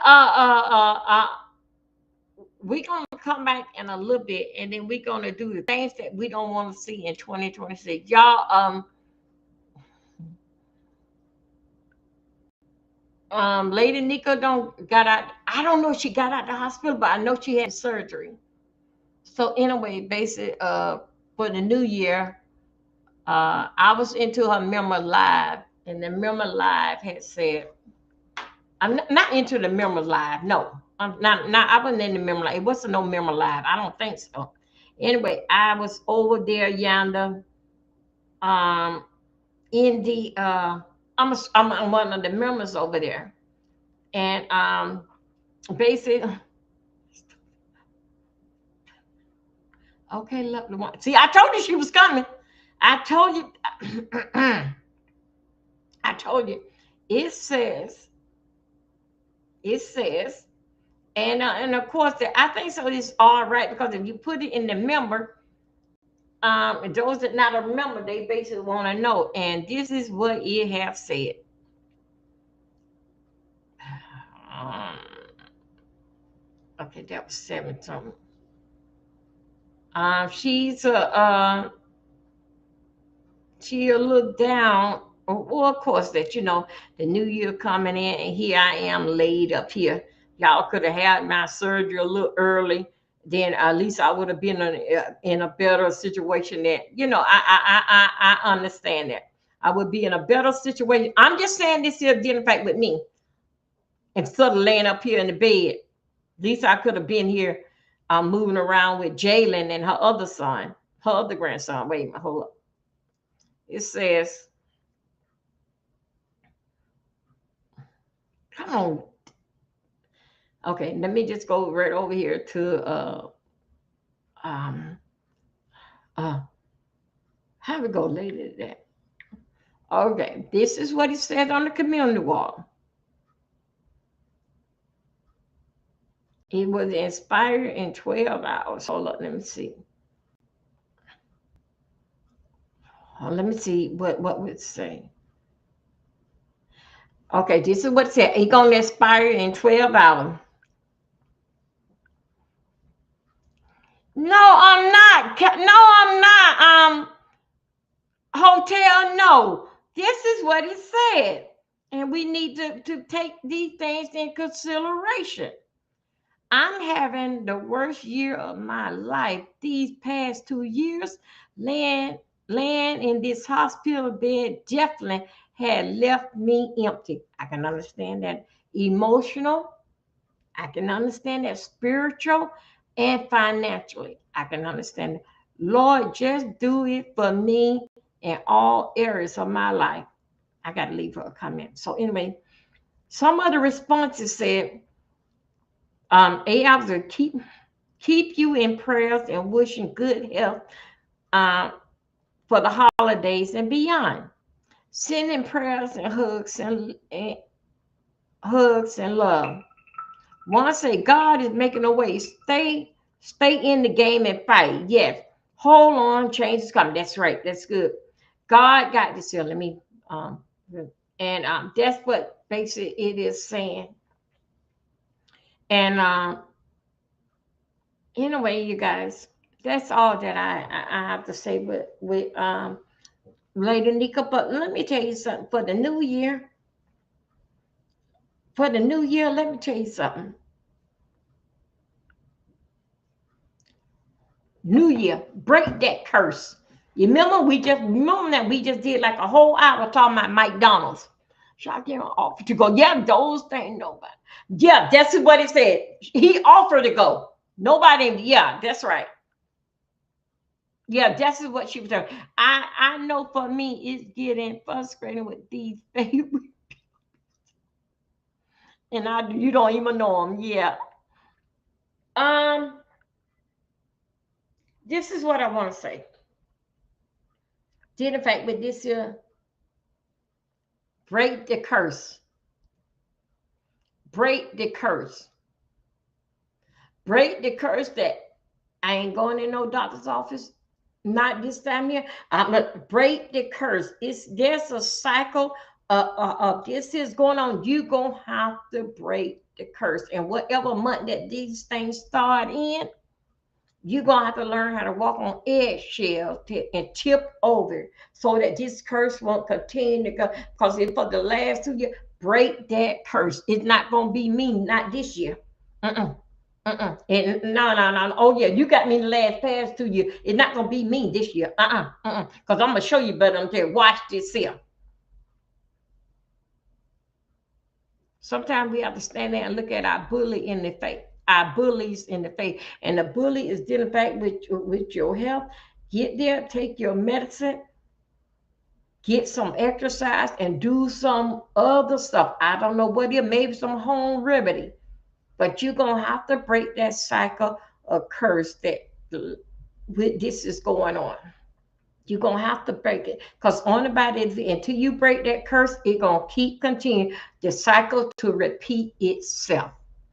Repeat itself. This is just a simple way that when you get up, like you say that I'm not going to say, for example, I'm not going to talk about kids no more.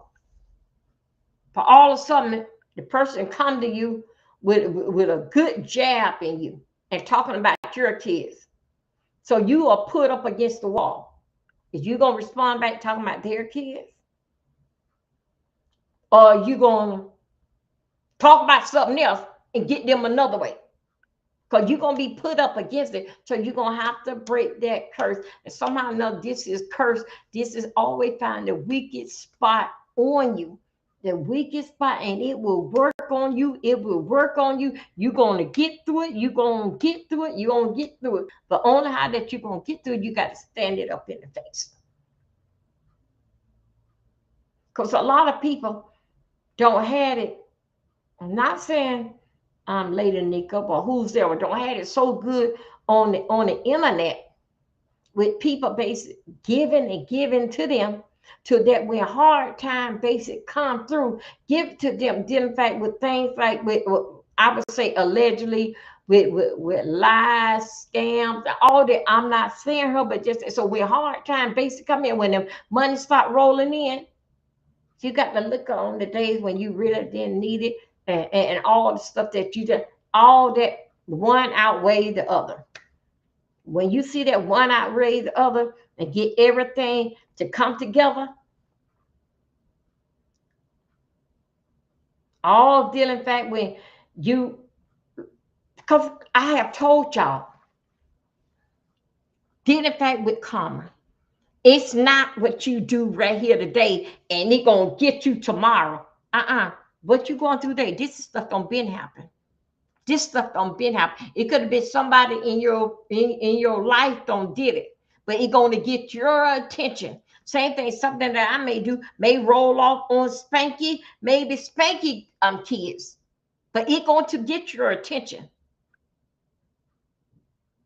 That's why that if you don't need it, If he have not made a way for you this long, you is on a budget. You depend on, you only adjust yourself of what's on this here budget, on what you get it. But if you got to come out here, lie and scheme and all that kind of stuff, when things run out, look at Pizarro dealing back with that $100. Then she told the Kiki, if you want to come back up here, you got to pay another. Somebody dropped Kiki for $20. We don't already went over there. That's what tore down this here playhouse right now today. And it's still the same old thing. What did she told Kiki? You're gonna have to give another. Kiki don't already gave her 100, but you're gonna have to give her another 20. So that make it $40 to come back up here. Isn't that so? Kiki went and reported to the bank to get $100 back. And so Pizarro go and change the cash app where to send the money to. If y'all don't wake up this goddamn year, I thought Trump woke y'all ass up, gave our ass off, or totally wake up call. But I'm here to tell you today, tomorrow is the big day, because it won't be no more bubble gum and candy that you can get with food stamp. You can get it, but you're gonna have to pay for it, not on taxpayer money. So anyway, you guys, I know I kept y'all here for a long time. I thank you. Thank you, lovely one. Thank you. Thank you. Oh my God, I'm already trying. Anyway, you guys, we're gonna come back later and we're gonna do the part where things that you don't want to see in the new year. Because guess what? They is going to do it. Hannah is very, very easy then to work hard for and feel proud. How could you feel on somebody else's damn dollar, scamming them and all of this? I mean, come on, man. Come on. Everything have an expiration date. Everything. Live long enough. You will see. Anyway, thank you guys for coming over. Thank you for this morning 30-minute workout. And I'll see you guys later. Bye-bye. Thank you. Oh, shit. Shut.